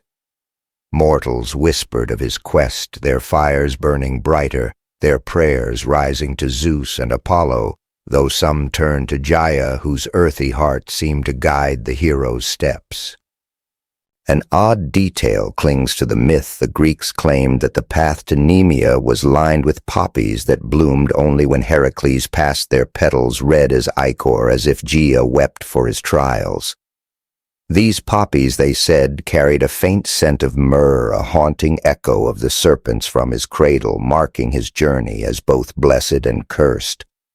Heracles reached Nemea, its hills silent, but for the lion's distant growl, its caves dark with menace. The beast was no ordinary creature. Some said it was born of Typhon and Echidna, its hide a gift from Hera herself, a challenge to mock Zeus's son. Heracles tracked it, his footsteps steady, his eyes sharp as the stars that once hid Zeus from Cronus. The labor was a clash of primal forces. Heracles' arrows bounced off the lion's hide. His club splintered against its flank, but his resolve was unyielding. He wrestled the beast, his arms locking around its throat, his strength a match for its divine fury. The cave echoed with their struggle, dust rising like smoke, until Heracles choked the life from the lion, its roar fading into silence. He skinned it with its own claws, donning its hide as a cloak, its golden fur a trophy that gleamed like Hyperion's lost light. Mortals marveled, their tales spreading, their hearths flaring as they sang of the hero who tamed the untamable. On Olympus, the gods reacted with a mix of awe and unease. Zeus saw his son's triumph as a spark of divine glory, but Hera's smile was thin, her next labor already forming in her mind. Athena, though unborn, seemed to stir her wisdom, guiding Heracles' hand, while Apollo's oracles whispered of greater trials ahead. The poppies along Nemea's path withered, their myrrh-scented petals scattered by the wind, a reminder that Heracles' redemption was a path of thorns. Mortals, inspired by his deed, built altars to him, their offerings piled high, their faith in heroes growing bolder, a spark that echoed Prometheus's fire. Historians still debate whether Heracles' labors were Hera's vengeance, or Zeus's design to forge a legend, for the myths paint them as both punishment and apotheosis. Some say Gaia blessed his path, her poppies a sign of her favor, while others argue Hera's schemes were a divine test to break even Zeus's son. The myrrh-scented poppies, a relic of divine wrath, stood as a symbol of both Hera's curse and Heracles' endurance. The earth, alive with his steps, hummed with a new rhythm, its fires burning bright as the heroic age blazed, on a testament to one man's strength and the gods' unyielding gaze. 15. The heroic age burned bright, its mortal towns humming with tales of Heracles, whose name echoed like thunder across Gaia's plains. The Nemean lion's golden hide draped his shoulders, a trophy that gleamed under mortal fires, its weight a reminder of his first labor's triumph. Villages swelled with pride, their altars piled high with offerings, their songs weaving Heracles into the stars. On Olympus, Zeus watched his throne aglow with ambrosia's scent, his heart stirred by his son's glory. Hera, though, sat with a gaze sharp as flint, her jealousy a storm brewing in the cloudy halls. The olive tree swayed its leaves, catching the flicker of mortal hearths, as if Athena's unborn wisdom whispered of greater trials. The air carried the warm scent of tilled earth, laced with myrrh's faint sting, a reminder of Hera's wrath that trailed Heracles like a curse. Heracles, undaunted, faced his next labor, his heart scarred but resolute. King Eurystheus, Hera's pawn, decreed his second task to slay the Lernaean Hydra, a serpent beast with 9 heads, its venom so potent it withered the earth. The creature lurked in the swamps of Lerna, its lair a mire of shadow and decay, its heads regrowing when severed, a challenge born of Hera's malice. Heracles set out his club steady, the lion's hide shielding him from the swamp's chill. Mortals whispered of the Hydra, their fires dimming with fear, their prayers rising to Apollo for guidance. though some turned to Gaia, whose earthy heart pulsed beneath the hero's steps. The world held its breath, its rivers murmuring as if sensing the clash to come. The canonical event of this age was Heracles' battle with the Lernaean Hydra, a labor that tested not just strength but cunning, cementing his legend in the heroic age. He waded into Lerna's mire, the air thick with venom's stench, the Hydra's heads hissing like a chorus of storms. His club crushed one head, but two grew back, a relentless tide of fangs and scales. Heracles, quick to adapt, called on his nephew Iolaus, who wielded a torch to cauterize the stumps, sealing the wounds before new heads could sprout.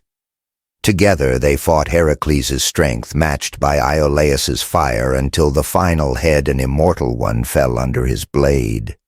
He buried it under a boulder, its venomous whispers silenced, and harvested its blood, a poison he would wield in later trials. An odd detail clings to the myth. The Greeks claimed the Hydra's lair was marked by reeds that glowed faintly at night, as if the ichor of Uranus, spilled long ago, lingered in Lerna's waters. These reeds, they said, carried a bitter scent of myrrh, an echo of Hera's serpents, and her unrelenting grudge. The mortals of Lerna spared the beast's terror, lit their hearths anew, their songs praising Heracles, their fields blooming under Demeter's touch, as if the earth itself rejoiced. The Hydra's defeat was no mere victory. It was a spark that lit the heroic age brighter, proving that even Hera's malice could be overcome by mortal will and divine blood. On Olympus the gods stirred. Zeus saw his son's triumph as a blaze of divine glory, his thunderbolts humming with pride.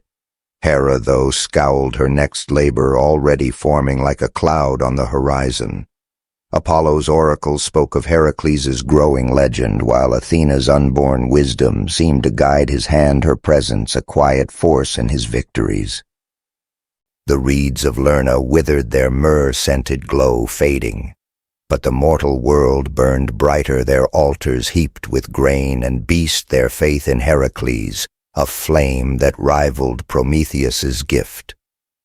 The earth responded, its rivers flowing clearer, its harvests richer, as if Gaia nodded in approval. Heracles returned to Eurystheus, the Hydra's venom, in a vial, the lion's hide on his back. The king, trembling under Hera's shadow, deemed the labor tainted by Iolaus's aid, a slight that deepened Heracles' resolve. Mortals undeterred sang of his deed, their towns growing bolder, their tools sharper, their dreams reaching beyond the hearth.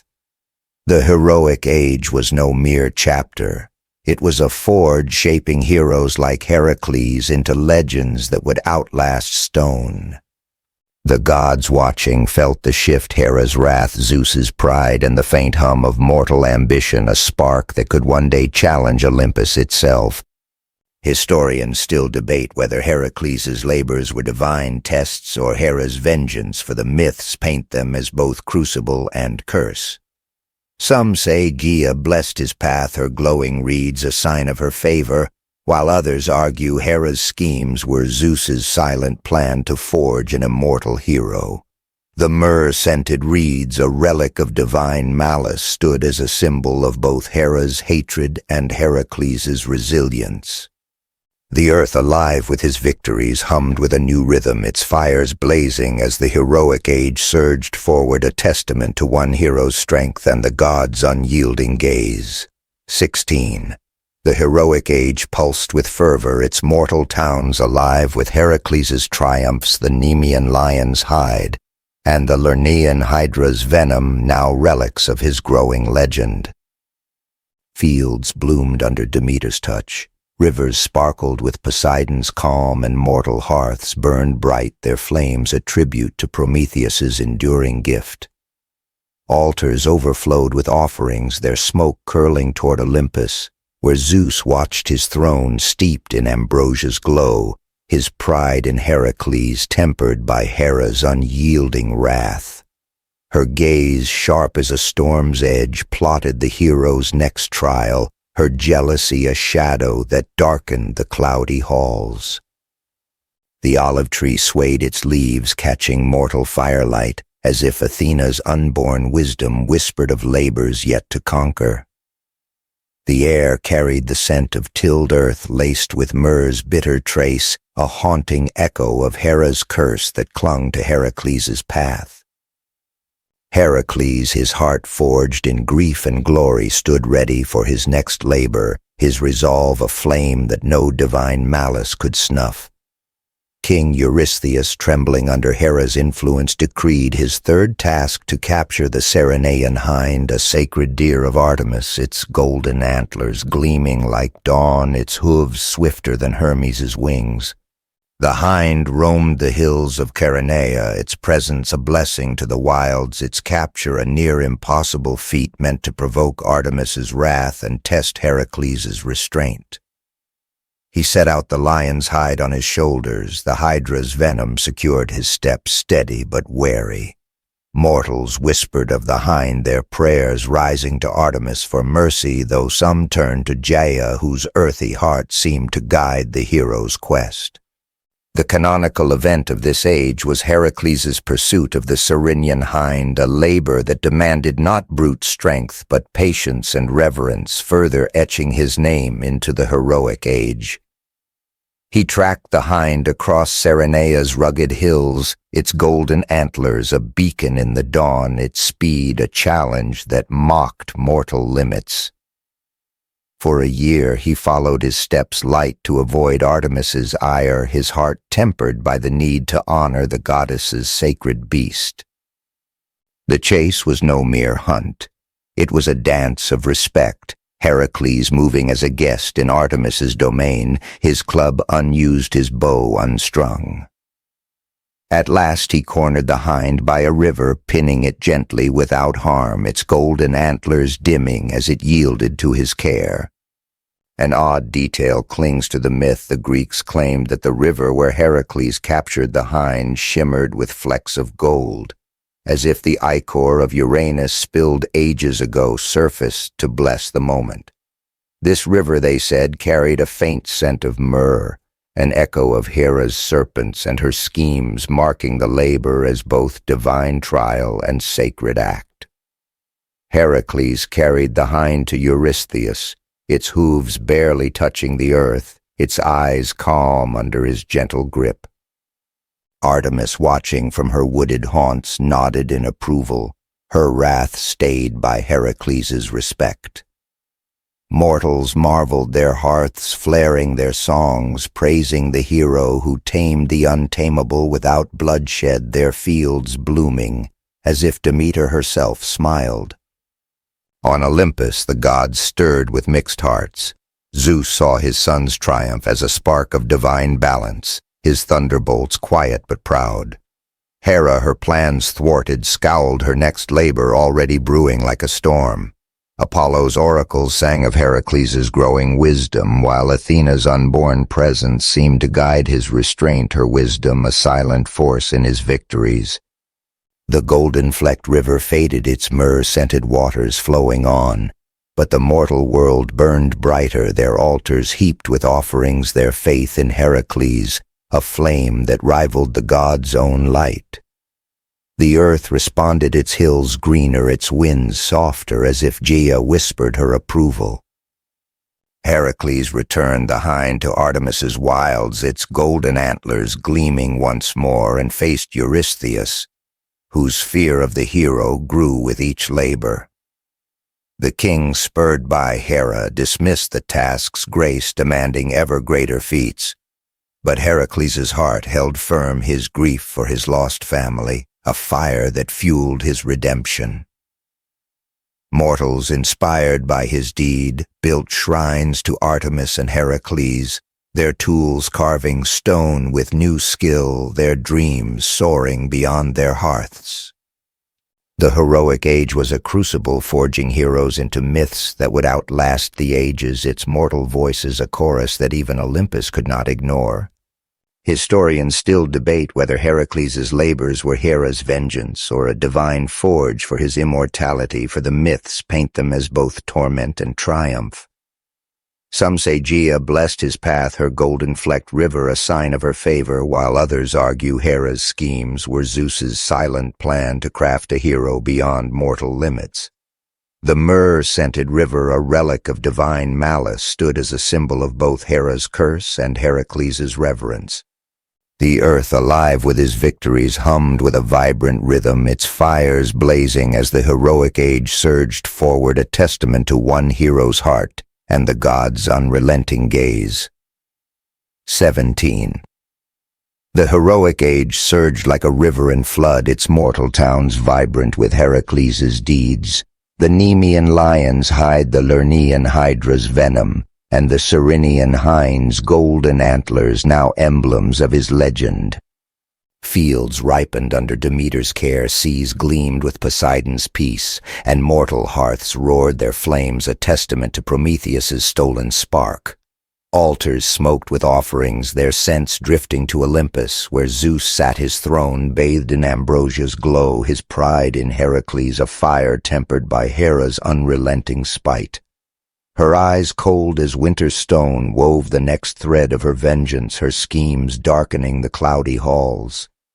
The olive tree swayed its leaves, catching mortal firelight, as if Athena's unborn wisdom whispered of trials yet to unfold. The air carried the scent of tilled earth, sharp with myrrh's lingering bite, a spectral trace of Hera's curse that shadowed Heracles' every step. Heracles, his heart a forge of grief and resolve, stood unbowed, the weight of his past sins fueling his quest for redemption. King Eurystheus. Hera's trembling instrument decreed his fourth labor to capture the Erymanthian boar, a monstrous beast that ravaged the slopes of Mount Erymanthus, its tusks sharp as Hephaestus's blades, its rage a terror to mortal lands. The boar was no mere creature. Some whispered it was Hera's creation, its fury a mirror of her own. Heracles set out the lion's hide draped over his shoulders, the hydra's venom secured his club gripped tight. Mortals spoke of the boar in hushed tones, their fires dimming with dread, their prayers rising to Artemis for protection, though many turned to Gaia, whose earthy heart pulsed beneath the hero's path. The canonical event of this age was Heracles' capture of the Erymanthian boar, a labor that tested his strength and cunning, further carving his name into the heroic age's saga. He trekked to Erymanthus, its slopes cloaked in snow, the air biting with winter's chill. The boar's tracks scarred the earth, its roars shaking the pines, a challenge that echoed the Titanomachy's clashes. Heracles, wise from past labors, drove the beast from its lair, using shouts and spear prods to herd it into deep snow where its bulk faltered. With a wrestler's grip, he bound the boar, its tusks thrashing, and hoisted it onto his shoulders, carrying it alive to Eurystheus. The king, cowering in a bronze jar, quaked at the sight, his fear a spark that lit mortal laughter across the land. An odd detail clings to the myth. The Greeks claimed that the snow where Heracles trapped the boar glittered with faint golden flecks, as if the ichor of Uranus spilled eons ago had frozen in the mountain's veins. This snow, they said, carried a trace of myrrh's scent, an echo of Hera's serpents and her ceaseless grudge, marking the labor as both trial and triumph. The mortals of Erymanthus, freed from the boar's terror, kindled their hearths anew, their songs exalting Heracles, their fields blooming as if Demeter herself rejoiced. The boar's capture was a blaze in the heroic age, proving that even Hera's wrath could be tamed by a hero's will and Gaia's quiet strength. On Olympus, the gods stirred with varied hearts. Zeus saw his son's victory as a beacon of divine might, his thunderbolts humming softly. Hera, her scheme undone, glowered, her mind already crafting the next labor like a storm on the horizon. Apollo's oracles sang of Heracles' rising fame, while Athena's unborn wisdom seemed to guide his strategy, her presence a steady hand in his triumphs. The golden flecked snow melted, its myrrh-scented traces fading, But the mortal world burned brighter their altars laden with grain and beast their faith in Heracles, a flame that rivaled the god's own radiance. The earth responded, its slopes greener, its winds gentler, as if Gaia murmured her approval. Heracles delivered the boar to Eurystheus, its squeals echoing as the king hid his dismissal of the labor's valor, only deepening Heracles's resolve. Mortals undeterred sang of the feat, their towns growing bolder, their tools sharper, their dreams stretching beyond the hearth to the stars. The heroic age was a furnace forging heroes into myths that would endure beyond stone, its mortal voices a chorus that stirred even Olympus's halls. The gods felt the shift, Hera's malice, Zeus's pride, and the growing hum of mortal ambition, a spark that could one day rival the heavens. Historians still debate whether Heracles's labors were Hera's vendetta or Zeus's crucible for immortality, for the myths paint them as both torment and apotheosis. Some say Gaia blessed his path, her golden-flecked snow a sign of her favor, while others argue Hera's schemes were Zeus's silent forge for a hero beyond mortal bounds. The myrrh-scented snow, a relic of divine enmity, stood as a symbol of both Hera's curse and Heracles's tenacity. The earth, vibrant with his victories, pulsed with a new rhythm, its fires blazing as the heroic age roared on, a testament to one hero's spirit and the gods' unrelenting gaze. 18. The air in the underworld shifts, carrying a faint chill that prickles even the shade's translucent forms. Beyond the asphodel fields where the gray petals sway in an unfelt breeze, a meadow lies cloaked in shadow, its edges fringed with poppies the color of spilled wine. Here the earth pulses with a rhythm older than the gods, a heartbeat that hums beneath the surface. Persephone, daughter of Demeter, steps lightly through this meadow, her bare feet brushing the cool soil, her eyes catching the dim glint of the sticks in the distance. Her presence is a paradox, a burst of spring in a land of eternal dusk, her hair woven with flowers that refuse to wilt. Yet her gaze holds a quiet sorrow, a weight that anchors her to this realm as surely as the chains in Tartarus. Her abduction by Hades, a moment that shook the heavens, has bound her to the underworld, shaping the cycle of seasons that governs the world above. The tale begins on a sunlit plain far above where Persephone wandered among wildflowers, her laughter mingling with the hum of bees. Demeter, her mother goddess of the harvest, watched from a distance, her heart swelling with pride at her daughter's radiance. The earth bloomed under Persephone's touch, grasses springing up where her fingers trailed, as if the world itself leaned toward her light. But Hades from his shadowed throne had watched her too, his heart stirring in a way that defied his stoic nature. His love was not gentle but fierce, a tide that pulled him from his realm to claim her. In a canonical event that echoes through myth, Hades burst from the earth in a chariot drawn by black steeds, their hooves splitting the ground. Before Demeter could cry out, he swept Persephone into the underworld, the fissure sealing behind them like a wound. The world above withered in Demeter's grief. Fields turned to dust vines, shriveled, and the mortal realm starved under a sky that offered no rain. Zeus, pressed by the gods and mortals alike, descended to mediate his thunderbolts, dimmed in the face of his sister's sorrow. In the underworld, Persephone stood before Hades, her defiance softening as she glimpsed the loneliness in his eyes. An odd detail lingers in the myths before agreeing to return.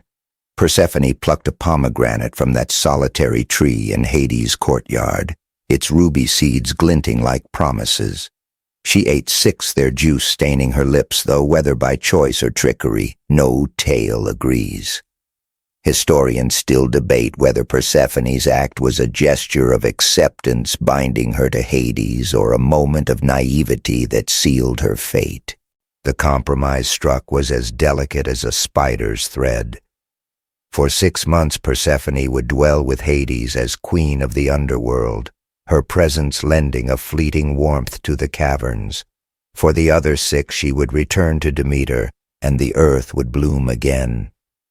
Thus the seasons were born, autumn and winter, cloaking the world in Demeter's morning, spring, and summer bursting forth with her joy. In the underworld, Persephone's arrival transforms the palace. The obsidian walls seem to soften, reflecting her light like polished glass. Shades pause in their wanderings, drawn to her as moths to a flame, their whispers tinged with awe. Even Cerberus, the fierce guardian, lowers his head in her presence, his growls fading to a soft whine as she scratches behind one of his ears. Persephone's role is no mere ornament. She is a queen, her authority equal to Hades. She sits beside him in judgment, her voice calm but firm as she weighs the deeds of souls. The judges, Minos, Rhadamanthus, and Aeacus, bow to her, their scales steady under her gaze.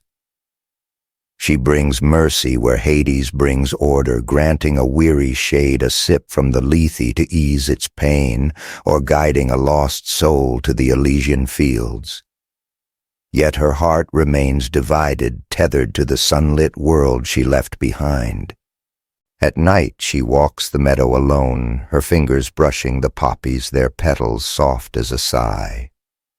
The air carries the scent of earth and bloom, a faint echo of the field she once knew, and her thoughts drift to Demeter, to the mother who still searches the horizon for her return. The underworld itself seems to breathe differently under her influence. The Styx flows smoother its waters, catching the faint glow of her crown, woven from asphodel and starlight. The pomegranate tree, that curious anomaly, bears fruit only when she is near its branches, heavy with crimson orbs that no shade dares touch. A strange tale circulates among the dead. A single poppy from Persephone's meadow once floated upstream along the Acheron, its vivid red startling the shades who saw it. Some say it was her gift to a mortal lover, left behind a token that withered before it reached the surface. Others claim it was a message to Demeter, proof that her daughter still carried spring in her heart. Above the mortal world marks time by the seasons, unaware of the delicate balance Persephone maintains. Farmers sow their seeds in spring, whispering prayers to Demeter, while poets sing of Persephone's descent, their verses heavy with longing.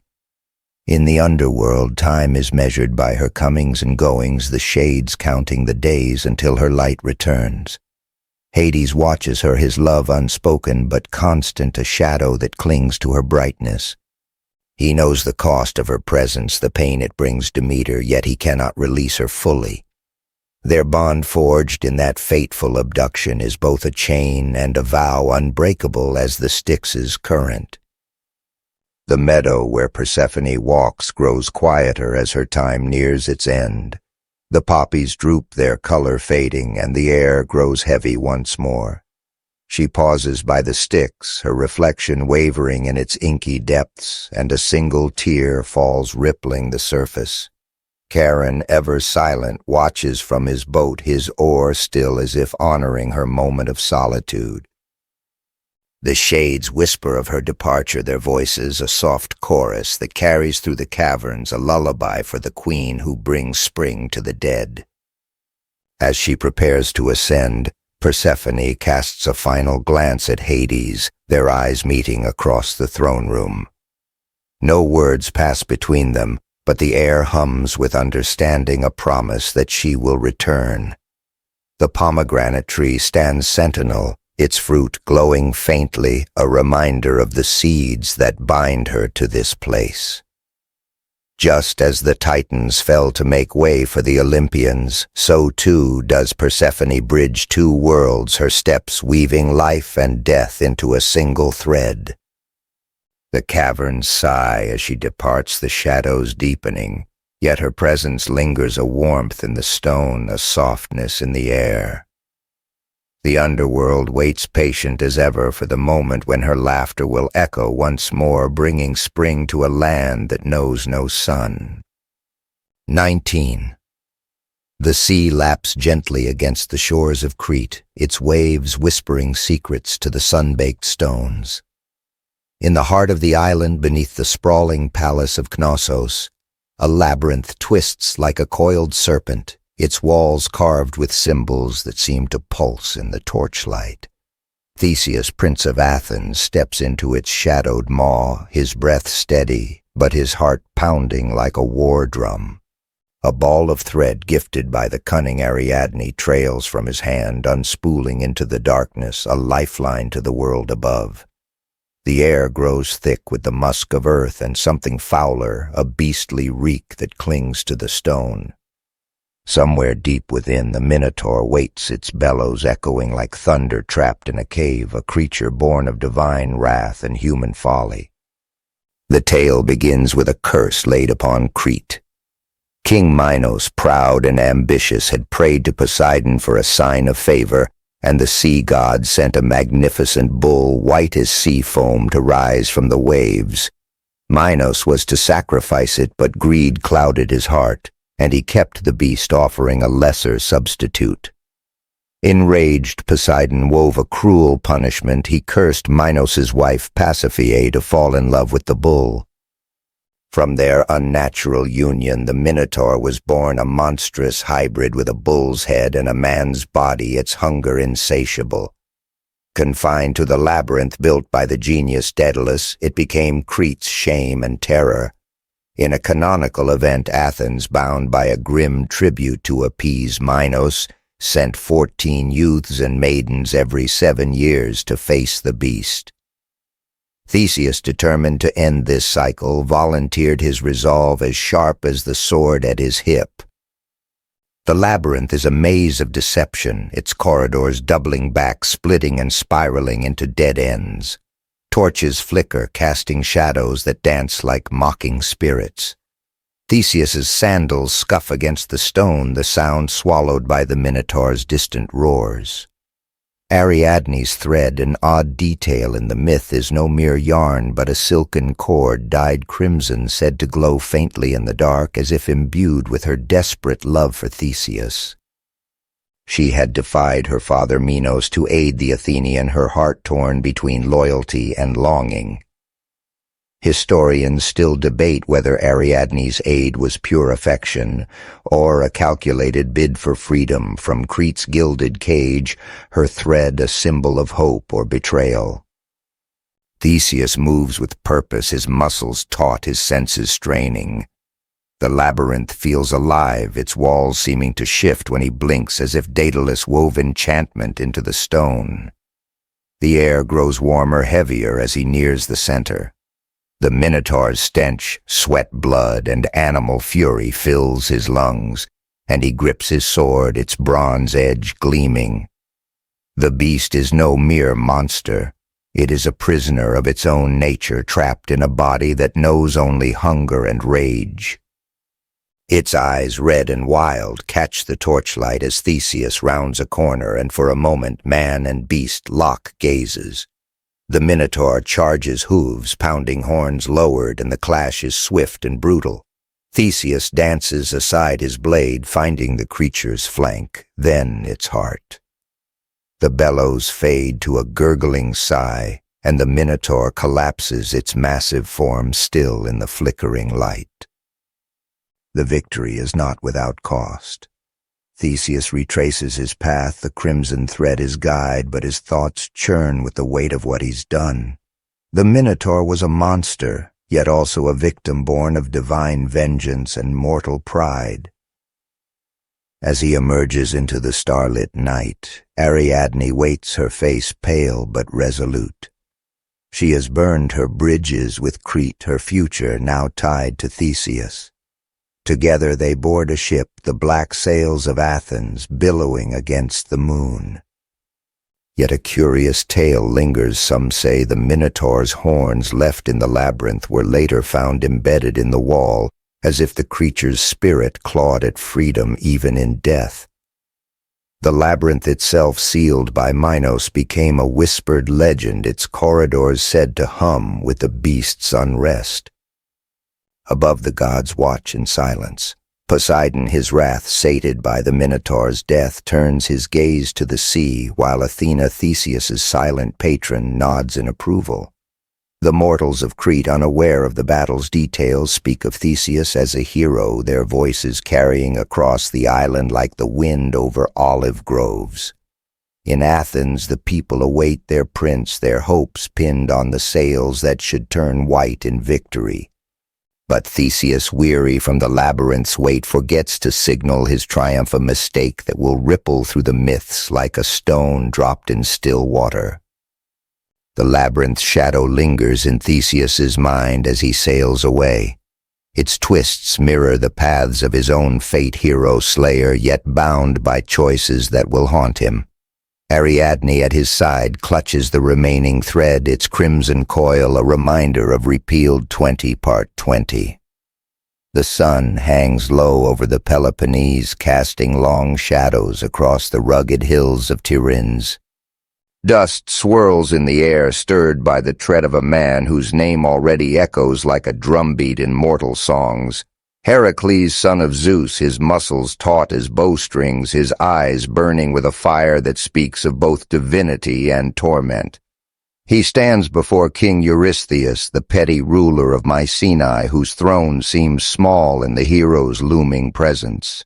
The air smells of olive oil and sweat, the scent of a world that tests its champions. Heracles' hands, calloused from years of labor, clench at his sides, for today begins a journey that will carve his legend into the stone of time, the 12 labors, a penance for sins not wholly his own, a path to redemption under the gods' unyielding gaze. The tale weaves back to a darker moment when Hera's jealousy poisoned Heracles' life. Born of Zeus's union with mortal Alcmene, Heracles was a demigod marked by divine strength and divine enmity. Hera, enraged by her husband's infidelity, drove Heracles to madness, and in a blind fury, he committed unspeakable acts, slaying his own family. When sanity returned, grief clung to him like damp earth, and he sought purification at Delphi.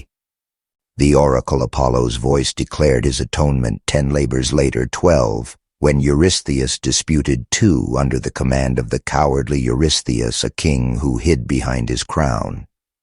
In this canonical event, Heracles begins his first labor, the slaying of the Nemean lion, a beast with skin impervious to mortal weapons, its roar shaking the hills like a storm. The Nemean lion's lair is a cave near Nemea, its entrance littered with bones that gleam like ivory in the twilight. The air is thick with the stench of decay, and the ground trembles faintly with the beast's breath. Heracles approaches his club of olive wood slung over his shoulder, his bow useless against the lion's hide.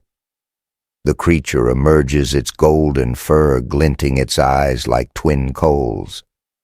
Arrows snap against its flank, harmless, as reeds, and Heracles discards his bow, his laughter soft but defiant, a spark of mortal courage in the face of the divine. The battle is a whirlwind. Claws rake the air, teeth snap, but Heracles, with strength born of Zeus, grapples the lion, his arms locking around its neck. He chokes the beast until its roars fade to silence, its body slumping in the dust. An odd detail persists. The lion's pelt, flayed by its own claws at Heracles' hand, becomes his cloak, a shimmering trophy that turns blades like stone.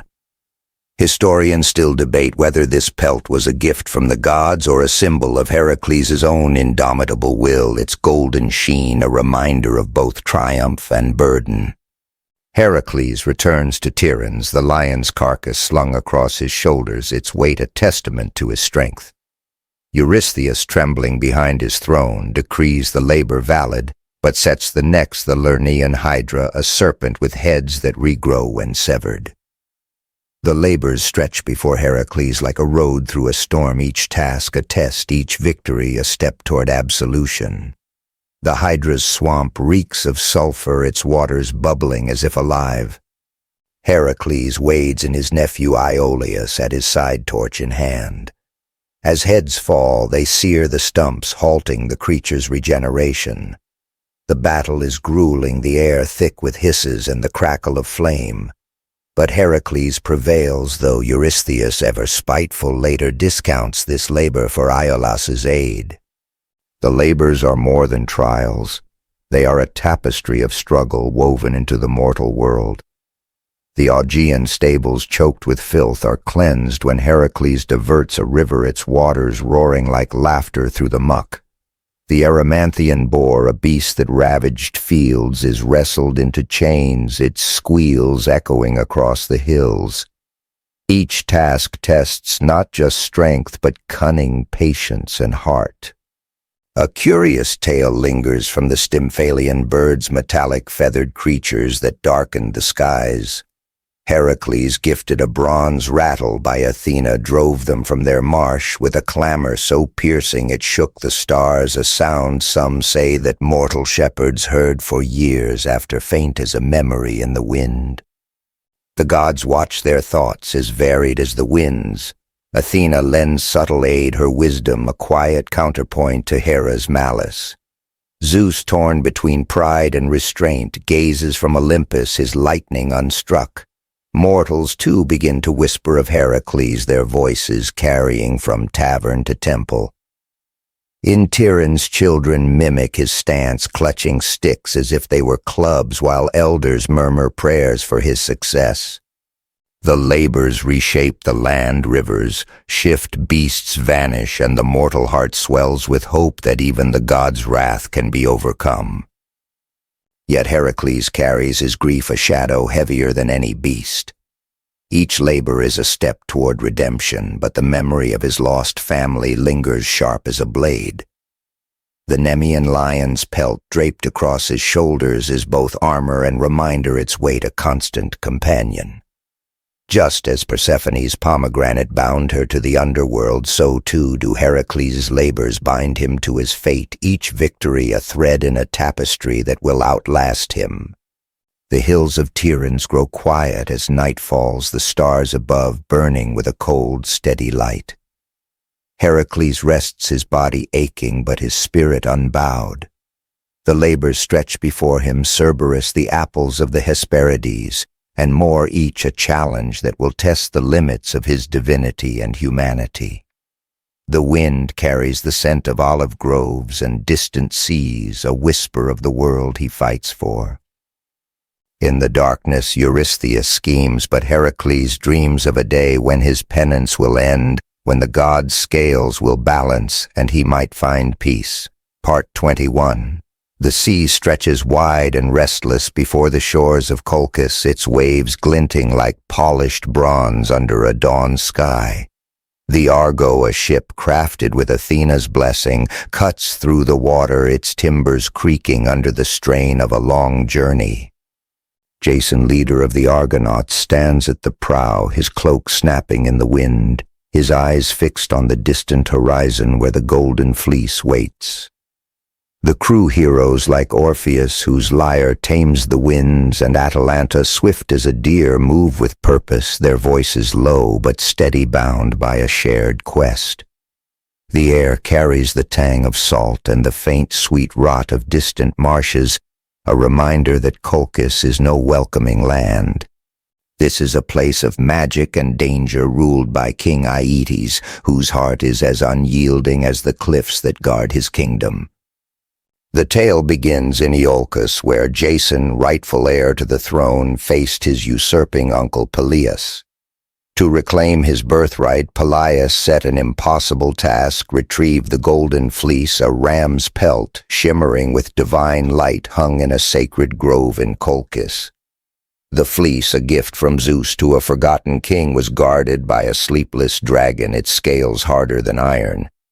In this canonical event, Jason assembles the Argonauts, a band of Greece's mightiest, and sets sail on the Argo, its figurehead whispering guidance in Athena's voice. The journey is fraught, storms rage, sirens sing, and the clashing rocks threaten to crush the ship, but the Argonauts prevail, their courage a flame that burns through every trial. Colchis looms as they anchor its cliffs, draped in mist, the air heavy with the scent of myrrh and unseen eyes. Aetes greets them with a smile that hides venom, his robes glinting with gold, his daughter Medea at his side, her gaze sharp as a blade. The king agrees to yield the fleece, but only if Jason completes 3 tasks: yoking fire-breathing oxen, sowing dragon's teeth that sprout armed warriors, and slaying the dragon itself. The tasks are a death sentence, yet Jason stands firm, his resolve like the Argo's keel unyielding against the storm. Medea, a sorceress touched by Hecate's power, watches him, her heart stirring with a dangerous love.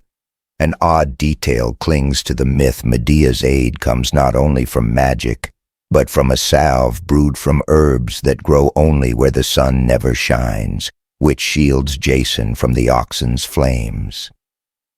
Historians still debate whether Medea's help was born of passion or a deeper scheme to defy her father, her spells a rebellion against Colchis' chains. The first task unfolds in a field scorched black, the oxen bellowing, their breath searing the air. Jason, anointed with Medea's salve, moves with a dancer's grace, his hands steady as he binds the beasts to a plow.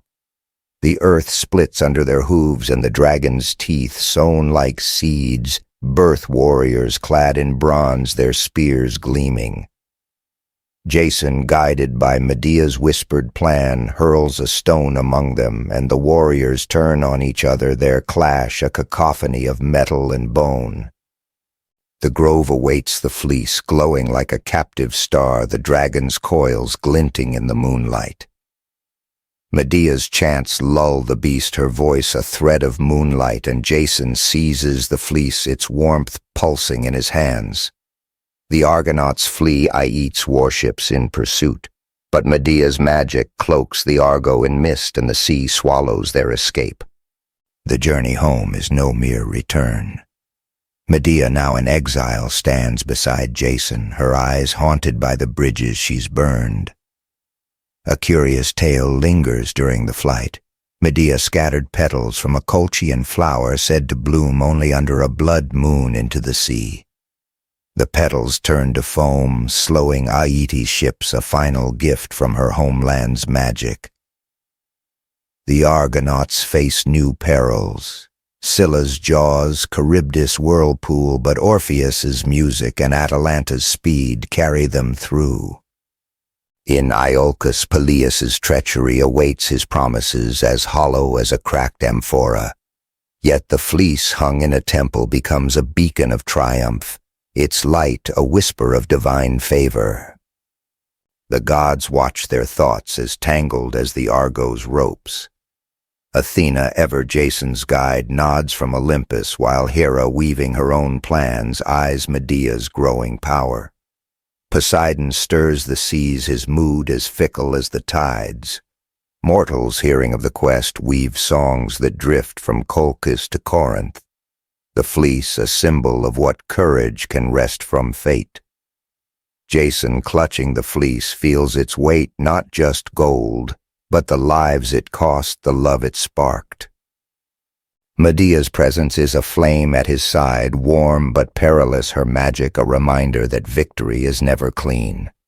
The Argo sails on its hull, scarred but unbroken, the crew's laughter mingling with the waves' soft roar. Just as Theseus's thread guided him from the labyrinth, so too does the fleece light Jason's path, a prize that binds him to glory and tragedy. The stars above Colchis fade as dawn breaks the cliffs silent, the grove empty save for the dragon's restless coils. Aetes, alone in his palace, grips his scepter, his anger a fire that will not die. The sea stretches wide, its secrets safe, as the Argo vanishes into the mist, carrying a legend that will echo long after its sails are furled. Part 22. The air in Corinth hangs heavy with the scent of myrrh and betrayal. The city's marble streets gleaming under a moon that seems to watch with unblinking eyes. Medea, once the sorceress of Colchis, now stands in a foreign land, her hands stained with the choices that brought her here. Her eyes, sharp as obsidian, flicker with a fire that could warm a hearth or burn a kingdom.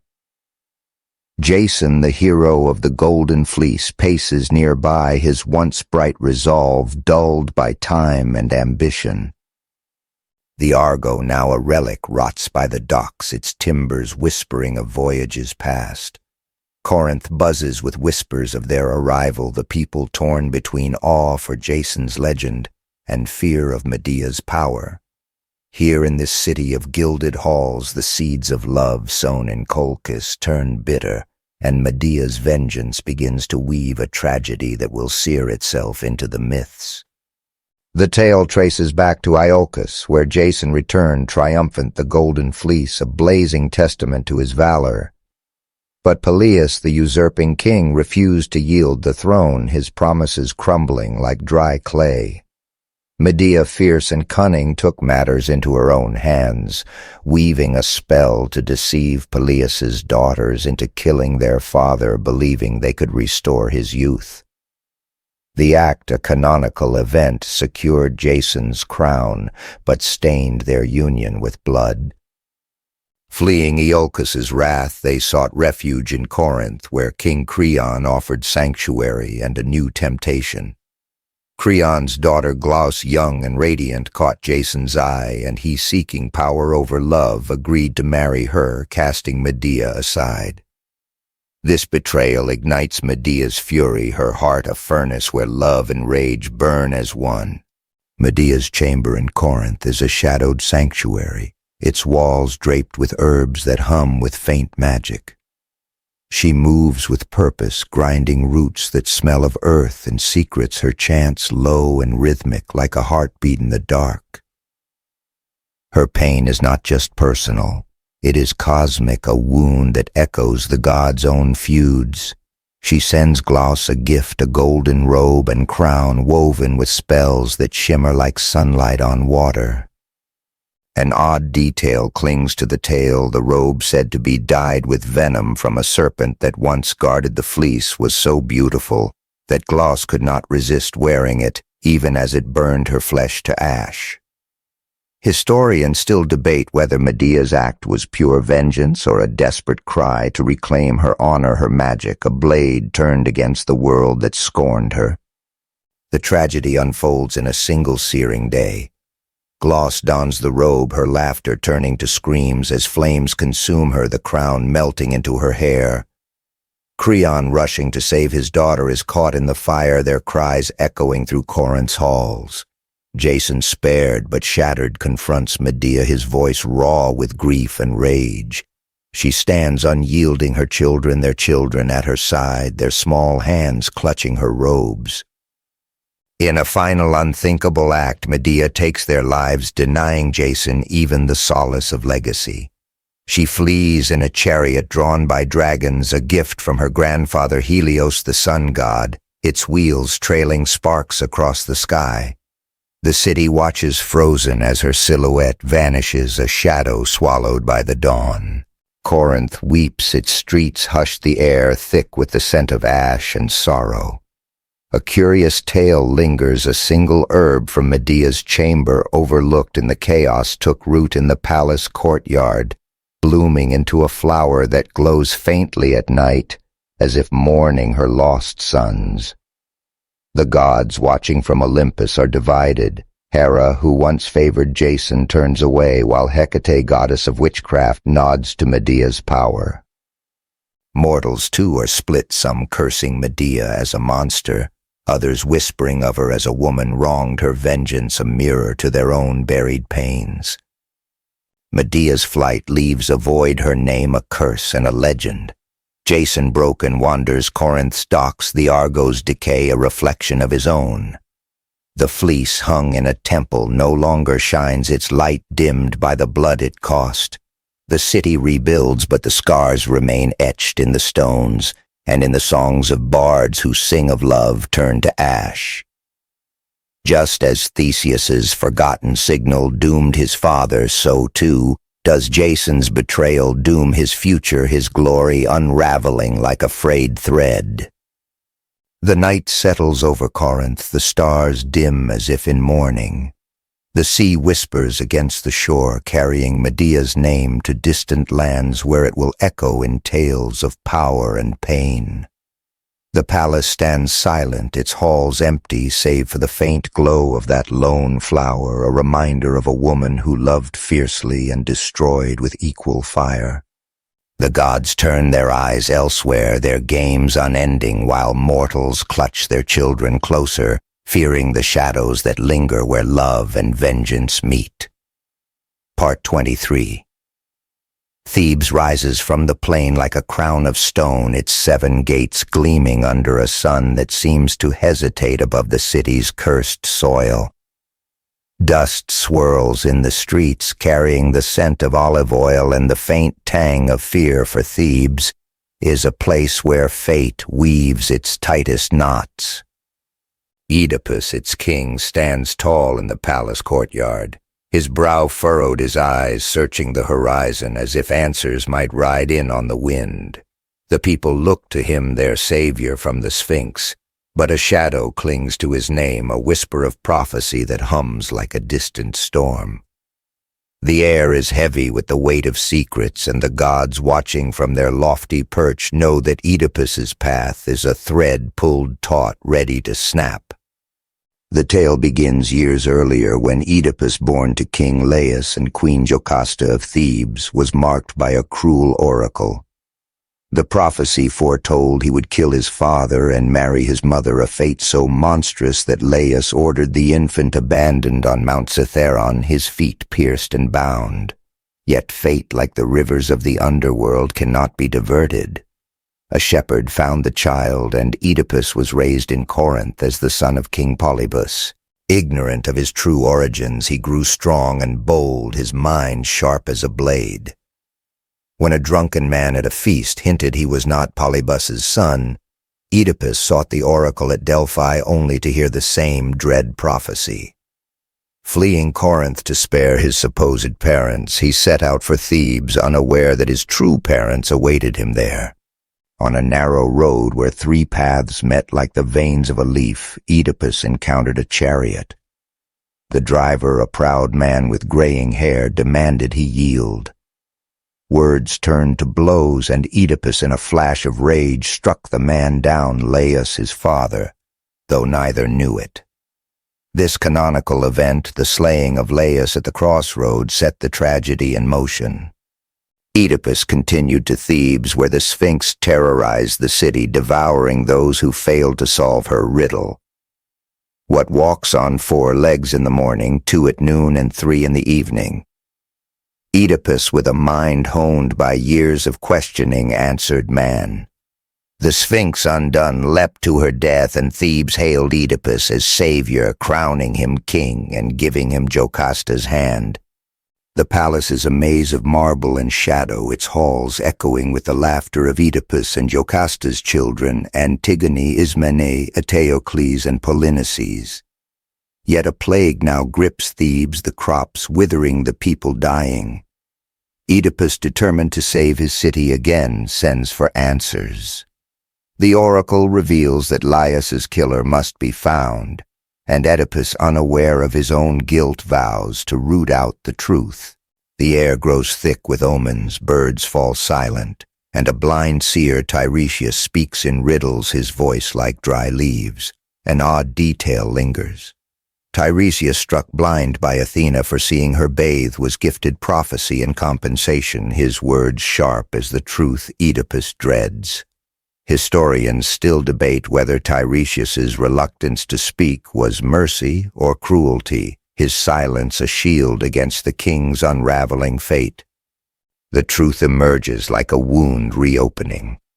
A messenger from Corinth announces Polybus's death, and Oedipus, relieved, believes he has escaped the prophecy. But the messenger reveals Oedipus was adopted, found on Cithaeron's slopes. Jocasta's face pales, her breath catching as she pieces together the fragments. A shepherd summoned confirms the horror. Oedipus is Laius's son, the child she thought lost. Jocasta, her heart breaking, flees to her chamber where she hangs herself, her cry swallowed by the palace's stone. Oedipus, finding her, blinds himself with her golden pins, his eyes bleeding as he casts himself into exile, a king no more, but a wanderer cursed by his own blood. Thebes mourns its gates shut against the plague's lingering shadow. The children, now orphans, stand in the courtyard, Antigone's small hand gripping her siblings as they watch their father vanish into the dust. A curious tale persists. A single olive tree near the crossroads where Laius fell bloomed red that year, its leaves said to weep sap when the wind blew from Thebes. The gods, ever watchful, turn away Apollo, who spoke the prophecy, and Athena, who guided Oedipus's mind, now silent. Mortals whisper of Oedipus, some calling him a victim of fate, others a man who dared too much, his story a warning etched in the city's stones. The night settles over Thebes, the stars dim as if veiled by grief. The palace stands empty, its halls echoing with the memory of Jocasta's laughter and Oedipus's vows. The crossroads silent now bear the weight of that fatal meeting, the earth stained with a truth no one can outrun. Just as Medea's vengeance burned Corinth, so too does Oedipus's fate scar Thebes, his name a thread in the tapestry of tragedy that binds mortal hearts to the gods' unyielding will. Part 24. The waves crash against the shores of Troy, their rhythm a restless pulse under a sky bruised with dawn. The city stands proud, its high walls of stone gleaming, its towers catching the first light like spears raised in defiance. Within the streets hum with life, merchants hawk their wares, children chase each other through alleys, and priests offer prayers to Apollo. Yet a shadow looms born of a single act that ripples across the sea to Sparta. Paris, prince of Troy, stands on a balcony, his eyes fixed on Helen, her beauty a flame that burns brighter than the sun. Her presence in Troy, stolen from her husband Menelaus, is a spark that will ignite a war to shake the heavens. The air carries the scent of salt and myrrh, but beneath it lies a faint tang of iron, a whisper of the blood to come. The tale begins in Sparta, where Helen, daughter of Zeus and Leda, was wed to Menelaus, king of a rugged land. Her beauty was no mere mortal gift. It was divine allure that drew suitors like moths to a flame. Paris, sent to Sparta on a diplomatic errand, saw her and was consumed. Aphrodite, who had promised him the world's fairest woman in a divine bargain, whispered in his heart, and Paris, reckless and young, persuaded Helen to flee with him to Troy. This canonical event, the abduction of Helen, sparked the Trojan War as Menelaus called upon the Greek kings bound by an oath to defend his honor. Agamemnon, his brother, rallied an army, their ships blackening the sea as they sailed for Troy, their sails taut with vengeance. Troy's walls, built by Poseidon and Apollo, stand unyielding, a testament to divine craftsmanship. Within, King Priam rules with weary wisdom, his wife Hecuba clutching their son Hector, the city's greatest warrior, as if she could shield him from fate. Paris, though beloved, is no match for Hector's valor, his charm a poor defense against the gathering storm. The Greeks land their camp, a sprawl of tents and fires along the shore, their shouts carrying across the plain. Achilles, swift-footed and fierce, paces among them, his armor gleaming like a star fallen to earth. The air is thick with tension, the ground trampled by feet eager for battle. An odd detail lingers. A single almond tree near Troy's gates bloomed out of season the day Helen arrived, its petals falling like tears as if the earth itself sensed the coming sorrow. Historians still debate whether Helen fled willingly, her heart swayed by Paris and Aphrodite, or was taken by force a pawn in the gods' endless games. The war's first clashes are fierce but indecisive. Hector leads Troy's defenders, his spear a blur, while Achilles cuts through ranks like a blade through silk. The gods meddle their allegiances, split Aphrodite and Apollo guard Troy, while Athena and Hera fuel the Greeks' wrath. The plain before the city becomes a canvas of chaos painted with dust and blood, the cries of men mingling with the clang of bronze. Priam watches from the walls, his heart heavy with the knowledge that his son's love has doomed them all. Helen in her chambers weaves a tapestry of the war, her fingers trembling as she threads images of the men dying for her. Her beauty, once a gift, is now a curse, her name whispered with both reverence and hate. The mortal world feels the war's weight. In Greece, wives and mothers pray for their sons, their offerings piling at Athena's altars. In Troy, children mimic Hector's stance, clutching sticks as spears, while elders murmur of omens, a raven circling the city, its cries sharp as a warning. A curious tale persists. A Trojan boy tending goats near the walls claimed to see Helen's shadow stretch longer than any mortal's, as if her divine blood cast a light even the gods could not ignore. The war grinds on neither side, yielding the plain scarred with chariot ruts and broken shields. The gods watching from Olympus wager on, out comes their laughter, a distant thunder. Paris, torn between love and guilt, stands by Helen, his hand brushing hers as they watch the horizon. He knows the cost of his choice, yet her presence is a fire he cannot quench. Hector, ever dutiful, prepares for another day's battle, his armor heavy but his heart heavier. The sea whispers against Troy's shores, its waves carrying the names of the fallen, a lullaby for a city that will not sleep.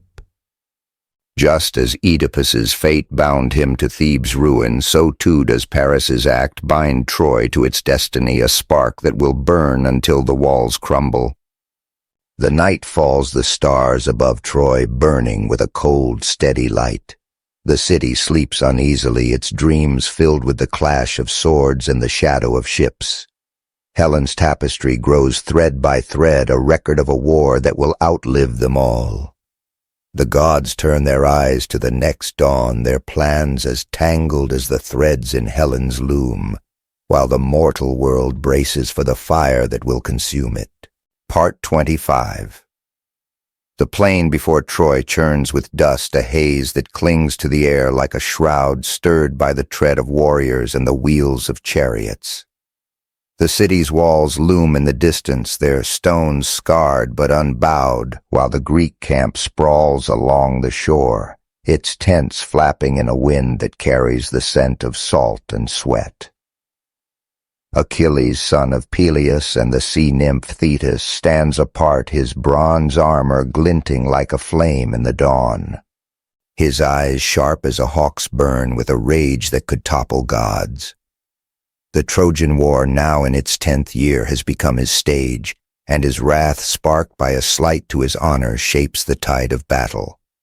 The ground beneath him is soaked with the memory of fallen men, each step a reminder of the price of pride.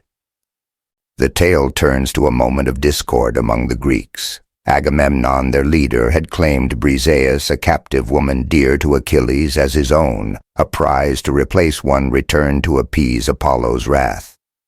This insult drove Achilles to withdraw from the fight, his Myrmidon warriors idle beside him, their black ships silent on the shore.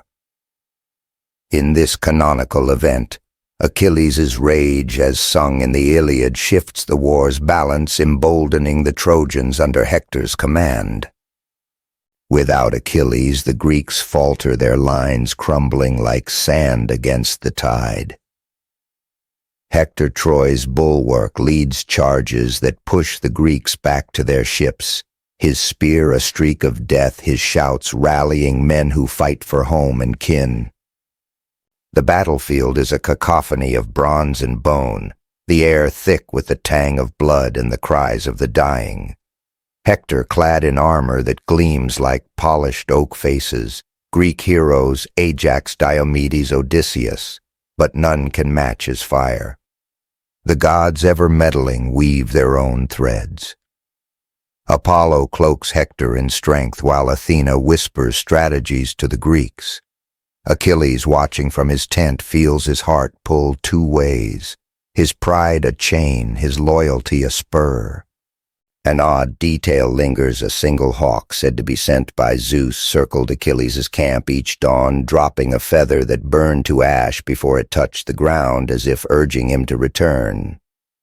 Historians still debate whether this omen was divine prodding or a tale spun by bards to gild Achilles' legend, its ashes a mirror to his smoldering wrath. The war's cost mounts. Patroclus, Achilles' closest companion, cannot bear the Greek losses. Donning Achilles' armor, he leads the Myrmidons into battle, his courage a spark that drives the Trojans back. But Hector, mistaking him for Achilles, meets him on the plain, and their clash is a storm of steel. Patroclus falls, his blood soaking the earth, and Hector strips the armor, claiming it as a trophy. The news reaches Achilles, and his rage transforms into grief, a howl that shakes the camp heard even in Troy's halls. He reconciles with Agamemnon. Briseis returned and vows vengeance.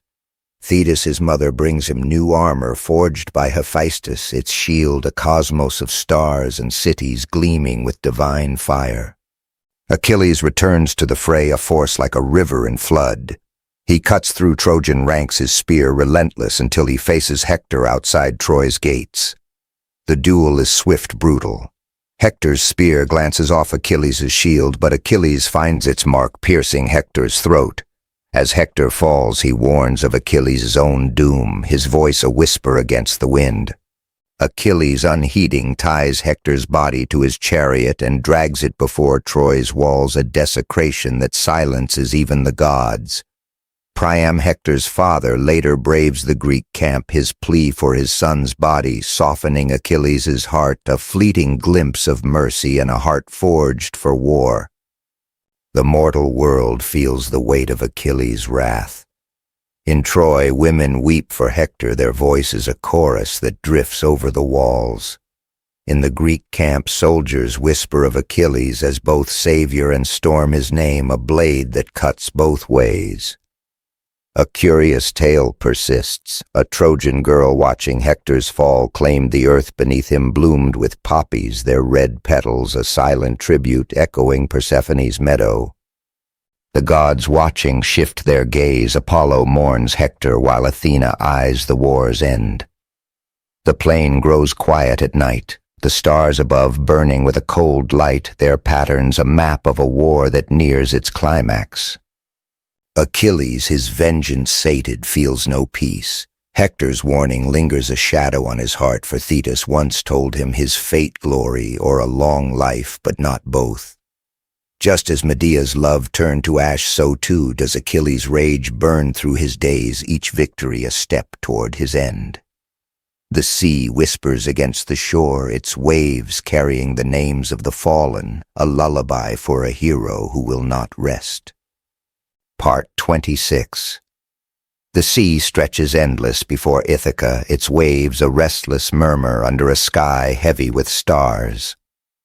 Odysseus, king of this rocky isle, stands on the deck of a battered ship, his eyes scanning the horizon for a home he has not seen in 20 years. His hair, once dark, is streaked with gray, his hands scarred from battles and trials that have carved his name into legend. The Trojan War is a fading echo, its fires quenched, but Odysseus's journey home, the Odyssey, has become a saga of its own, a tapestry of cunning endurance and longing. The air smells of salt and pine, but beneath it lies a faint bitterness, the scent of years lost to the gods' whims and the sea's caprice. The tale begins as Troy's walls crumble, the Greeks victorious but scattered by Poseidon's wrath. Odysseus, whose wooden horse tricked the Trojans, sets sail with his crew, their ships laden with plunder but heavy with weariness. The gods, divided in their favor, shape his path. Athena, his patron, guides his mind, while Poseidon, enraged by an act yet to unfold, churns the seas against him. In this canonical event, Odysseus's Odyssey starts with the island of the Cyclones, where his men raid but linger too long, inviting a counterattack that costs lives. From there, the journey spirals into a labyrinth of perils, each island, each encounter a test of wit and will. The first trial is the land of the lotus eaters, where honeyed fruit dulls the mind, luring men to forget their homes. Odysseus drags his crew away, their protests fading like mist. Then comes the Cyclops Polyphemus, a one-eyed giant who traps them in his cave. Odysseus, sharp as ever, blinds the beast with a sharpened stake, his men escaping by clinging to sheep's bellies. His taunt, "I am Odysseus of Ithaca," earns Poseidon's curse, for Polyphemus is the sea god's son. The winds grow crueler, driving them to Aeolus, who gifts a bag of winds to speed their way. An odd detail clings to the myth. The bag sewn from oxhide hummed faintly, as if the winds within sang of freedom. Historians still debate whether Odysseus's crew opened it from greed or despair, their act unleashing a storm that flung the ships back to Aeolus's isle, his aid now denied. The journey grows darker. On the island of Circe, a sorceress turns his men to swine, but Odysseus, armed with Hermes' herb moly, resists her spells. They become lovers, lingering a year in her halls of woven light, the air thick with enchantment and the scent of cedar. Circe sends them to the underworld, where Odysseus speaks with the shade of Tiresias, the blind seer who warns of trials ahead and a homecoming steeped in blood. The shades of his mother and fallen comrades crowd him, their whispers a weight heavier than the sea. Sailing on, they face the sirens whose song lures men to death. Odysseus, lashed to the mast, hears their music achingly beautiful, promising knowledge, and survives his crew's ears plugged with wax. Scylla and Charybdis await a monstrous choice between a six-headed beast and a whirlpool that swallows ships. Odysseus chooses Scylla, losing 6 men, their screams haunting the waves. On Thrinacia, the crew starving slay the sacred cattle of Helios, despite Odysseus's warnings. Zeus strikes their ship with lightning, sparing only Odysseus, who washes ashore on Calypso's island. The nymph, radiant and lonely, keeps him 7 years, offering immortality for love. Yet Odysseus weeps for Ithaca, for Penelope his wife and Telemachus his son. Athena's plea frees him, and he builds a raft, setting out once more. The mortal world knows him through rumors, bards singing of a man who outwits gods and monsters. In Ithaca, Penelope weaves and unweaves a shroud, staving off suitors who swarm her hall, their greed a blight on Odysseus's home. Telemachus, now a man, searches for his father, his heart torn between hope and doubt. A curious tale lingers. A gull seen daily over Ithaca's cliffs was said to cry with a human voice, its call echoing Odysseus's name, as if Athena sent it to keep hope alive. The gods watch their thoughts as, tangled as the currents, Poseidon's rage softens, Athena's wisdom prevails, and Zeus, ever distant, balances their wills. Odysseus, battered but unbroken, nears Ithaca, his raft splintered by one last storm. He washes ashore, aided by the Phaeacians, who hear his tale and ferry him home. Disguised as a beggar, he steps onto Ithaca's soil, the scent of olive groves a balm to his soul.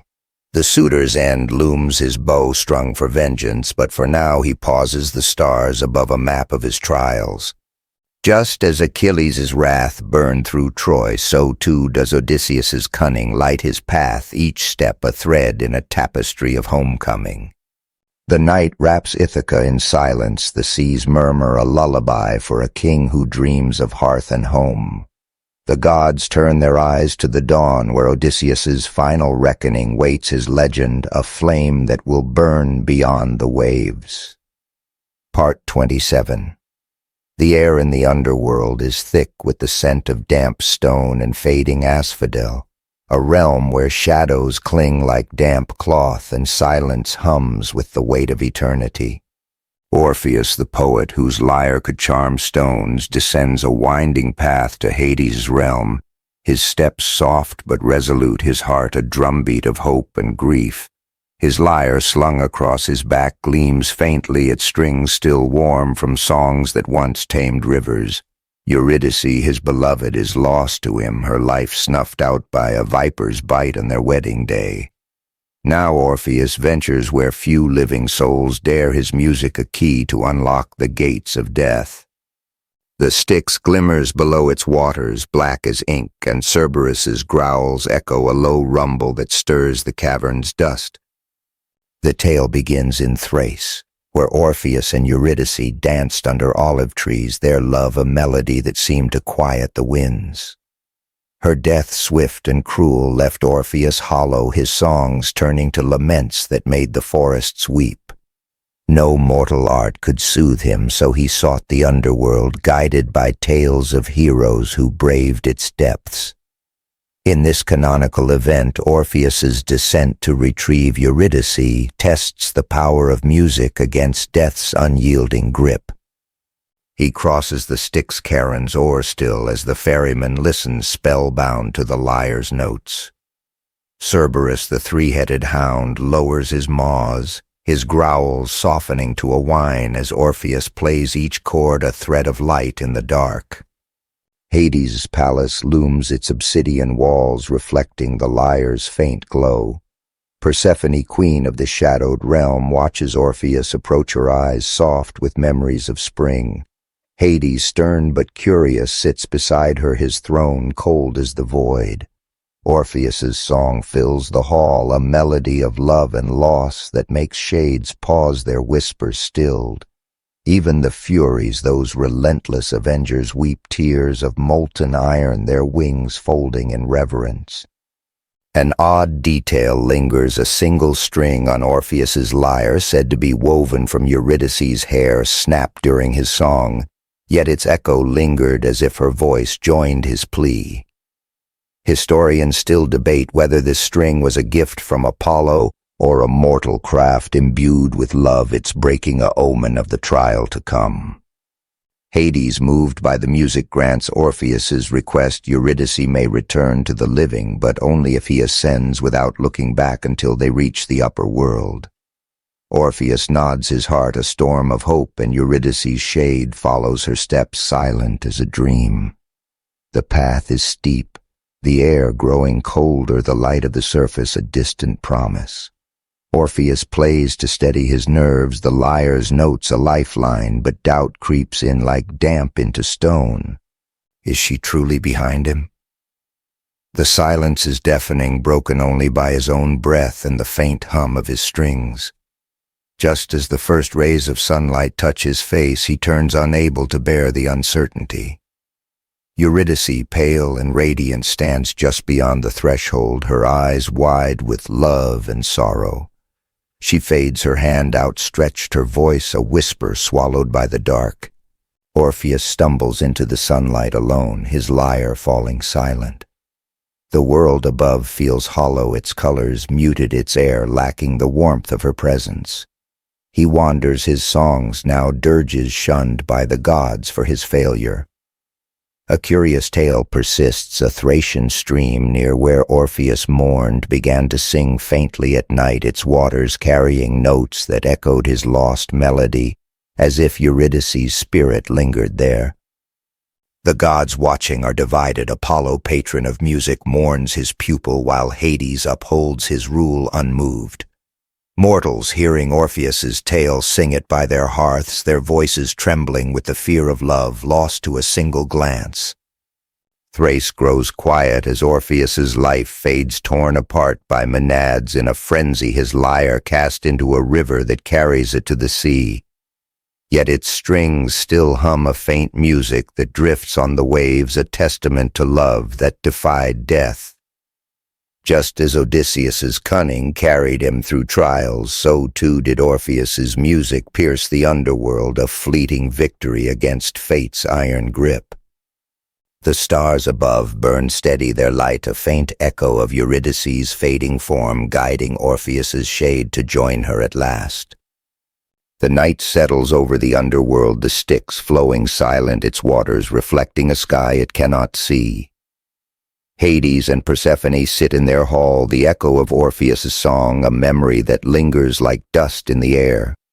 The shades resume their wanderings, their whispers soft as asphodel petals carrying the poet's name into eternity. Part 28. The sky over Crete burns with the clarity of a summer noon, its light glinting off the sea like 1,000 scattered coins. In a workshop nestled beneath the palace of Knossos, Daedalus, the master craftsman, labors over a frame of wood and wax, his hands steady despite the weight of exile and ambition.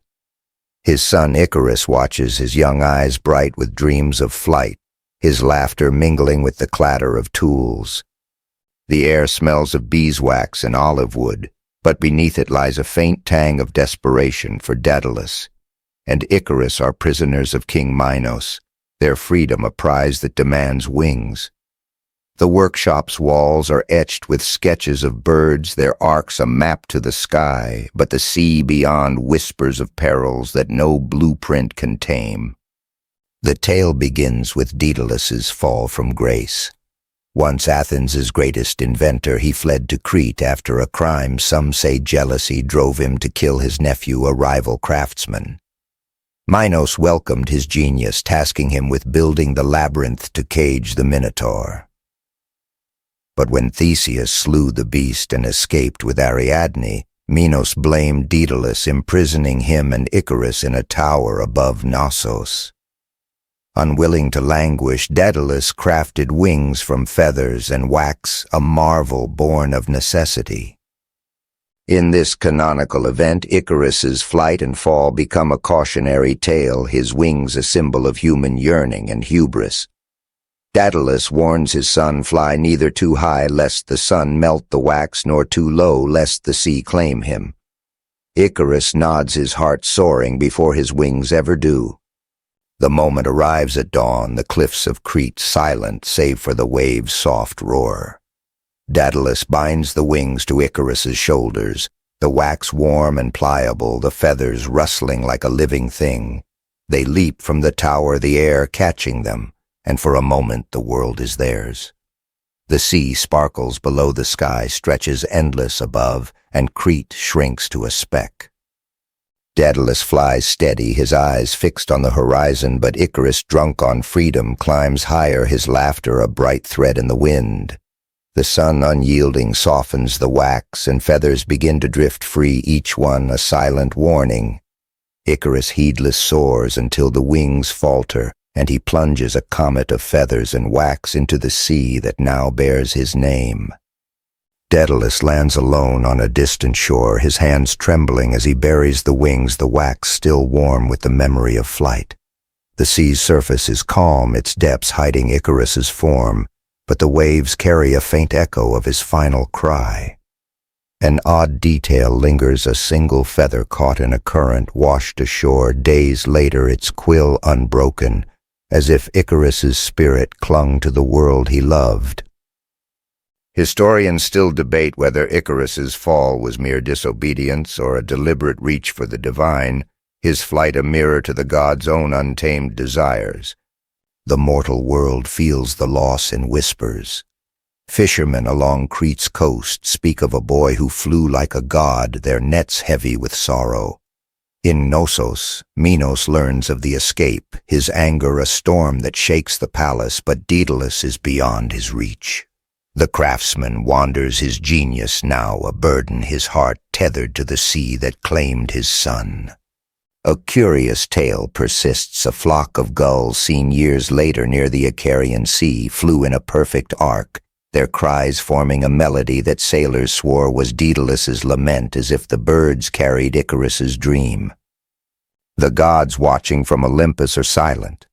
Athena, patron of craftsmen, mourns Daedalus's loss, while Helios, the sun god, remains unmoved, his rays as impartial as fate. Icarus's fall joins the tapestry of mortal tales, a warning sung by bards in taverns and temples, its lesson as sharp as a blade. To strive is human, but to soar too high invites the heavens' wrath. The sea, ever restless, laps at the shores, its waves a lullaby for a boy who flew too close to the sun. Just as Orpheus's song pierced the underworld's gloom, so too did Icarus's wings pierce the sky, a fleeting triumph against the bounds of earth. The night falls over Crete, the stars above burning with a cold, steady light, their patterns a map of dreams that lead to both glory and ruin. Daedalus alone carves a small bird from olive wood, its wings folded a silent offering to the sun he could not save. Part 29.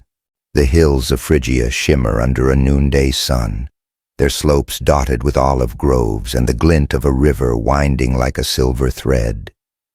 In the palace of King Midas, gold gleams from every corner, goblets, tapestries. Even the stones of the courtyard seem to catch the light with unnatural brilliance. Midas himself, a man of middling height but boundless ambition, paces his throne room, his robes heavy with embroidery, his eyes restless with a hunger no wealth can sate. The air carries the scent of myrrh and polished metal, but beneath it lies a faint chill, a whisper of a wish that will turn his world to ruin.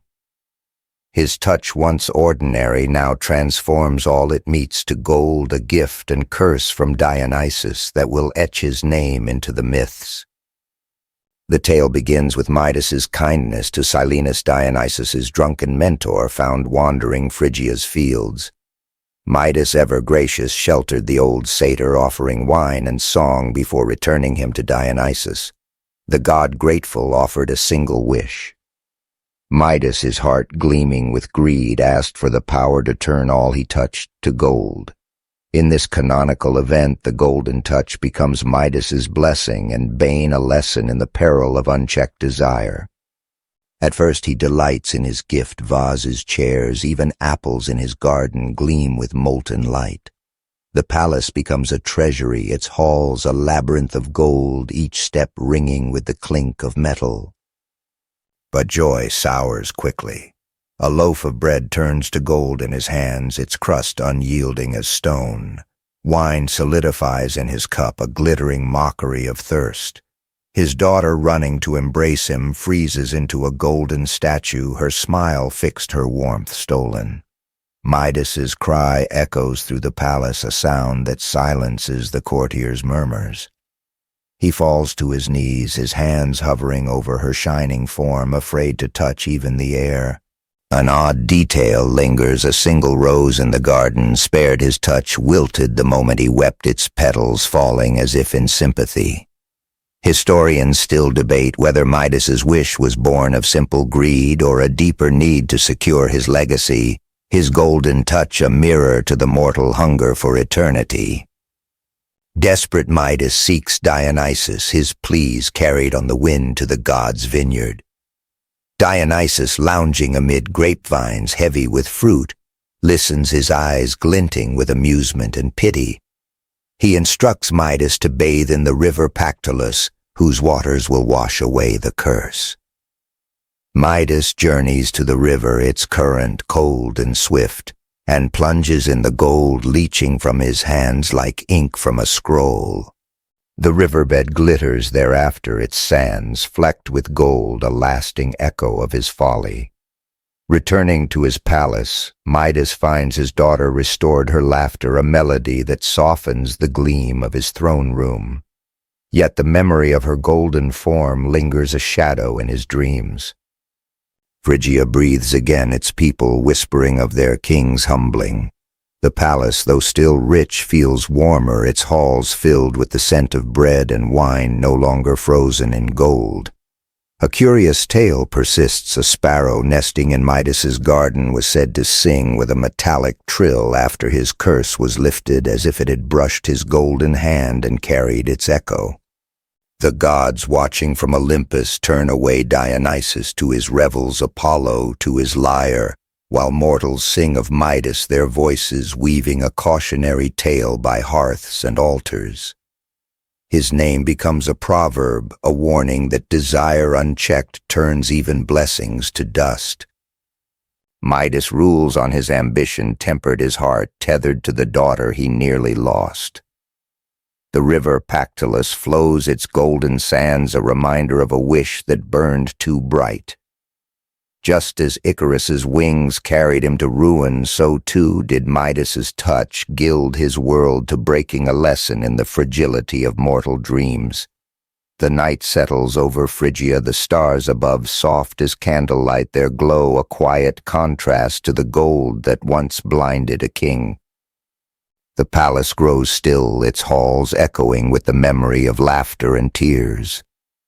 Midas older now sits by a window, his hands tracing the grain of a wooden table, grateful for its warmth. The river's song drifts through the air, a lullaby for a king who learned to value what cannot be touched, a melody that carries his story into the night. Part 30. The hills of Greece lie quiet under a twilight sky, their slopes softened by the glow of olive groves and the murmur of streams that once carried the songs of gods. Temples, their marble chipped and weathered, stand as silent sentinels, their altars cold, their offerings reduced to dust. The myths of old tales of Titans, Olympians, and mortals who danced with fate linger in the air, woven into the rustle of leaves and the sigh of the wind. In villages by hearths that flicker against the night, bards still sing of Zeus's thunder, Persephone's seasons, and Achilles' wrath. But the gods themselves have faded, their voices dim, their presence a memory etched in stone and story. The mortal world, ever-changing, carries their legacy, a tapestry of wonder and warning that binds the past to the present. The tale turns to the waning of the divine age, when the gods, once vivid in their meddling, began to retreat from mortal affairs. No single moment marks their departure, but the shift is felt a stillness in the oracles, a quiet in the temples where priests once heard whispers from Olympus. In this canonical event, the legacy of Greek mythology crystallizes not in a final act, but in the enduring stories that shape art, law, and thought. From Athens to Alexandria, scribes etch the tales onto scrolls. Philosophers debate their meanings, and poets weave them into verses that echo across centuries. The myths born of awe and fear become a mirror for humanity, reflecting its dreams, flaws, and unyielding spirit. In Athens, a sculptor carves Athena's likeness, her owl perched on her shoulder, its eyes seeming to follow passers-by. In Thebes, a mother tells her child of Oedipus, her voice low the story, a caution against defying fate. Across the sea in Rome, a poet reimagines Troy's fall, his words borrowing the fire of Homer's Iliad. The myths are no longer tethered to altars. They live in the mortal heart, their truths as sharp as ever. An odd detail lingers. A small shrine to Hermes tucked in a mountain pass was said to hum faintly at dusk, as if the trickster god left a final jest in the stones. Historians still debate whether this sound was a natural echo or a lingering spark of divinity, its mystery a testament to the myth's enduring pull. The mortal world reshapes the stories to fit its needs. In marketplaces, traders invoke Hermes for luck, their coins stamped with his winged sandals. In courts, judges cite Athena's wisdom, their rulings echoing her balance of mercy and justice. Children play at being Heracles, their sticks wielded like clubs, while lovers whisper of Orpheus and Eurydice, their vows tinged with the fear of loss. The myths' once divine decrees become human tools, ways to understand love, grief, and the courage to face the unknown. A curious tale persists. A fisherman near Ithaca claimed to find a shell that sang with Odysseus's voice, its notes recounting a storm weathered long ago, as if the sea itself preserved his tale. The gods, if they watch, do so from a distance, their forms blurred by the mists of time. Zeus's thunder is now a storm's rumble, Apollo's light the sun's daily arc. Yet their stories endure, carried by mortals who no longer offer sacrifices but still seek meaning in the stars. The temples crumble, but the myths build new altars in books, in paintings, in the quiet moments when a story stirs the soul. Just as Midas's gold taught the peril of desire, so too do the myths teach the power of narrative, each tale a thread in a tapestry that stretches beyond the gods' reign. The night deepens over Greece, the air soft with the scent of time and memory. The stars burn steady their light, a map of tales that guide the weary to rest. The myths, though faded, are not gone. They sleep in the earth, in the words of poets, in the dreams of those who listen.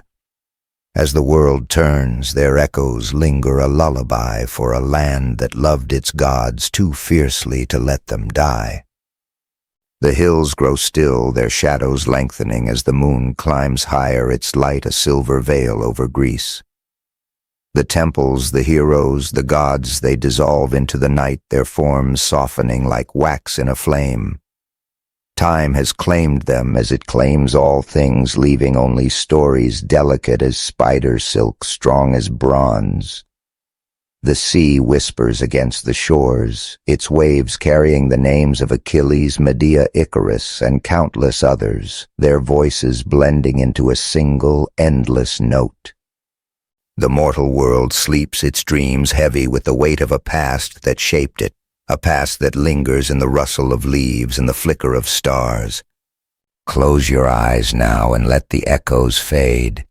The gods are quiet, their thrones empty, but their stories wrap you like a blanket, warm and familiar. The night is kind, its darkness a canvas for dreams where heroes still roam and the heavens still sing. Rest and let the myths carry you their cadence, a gentle tide that pulls you into sleep. The world will wait its tales ready for tomorrow, but for now there is only peace, only the soft hum of history settling into silence. End of script. Good night.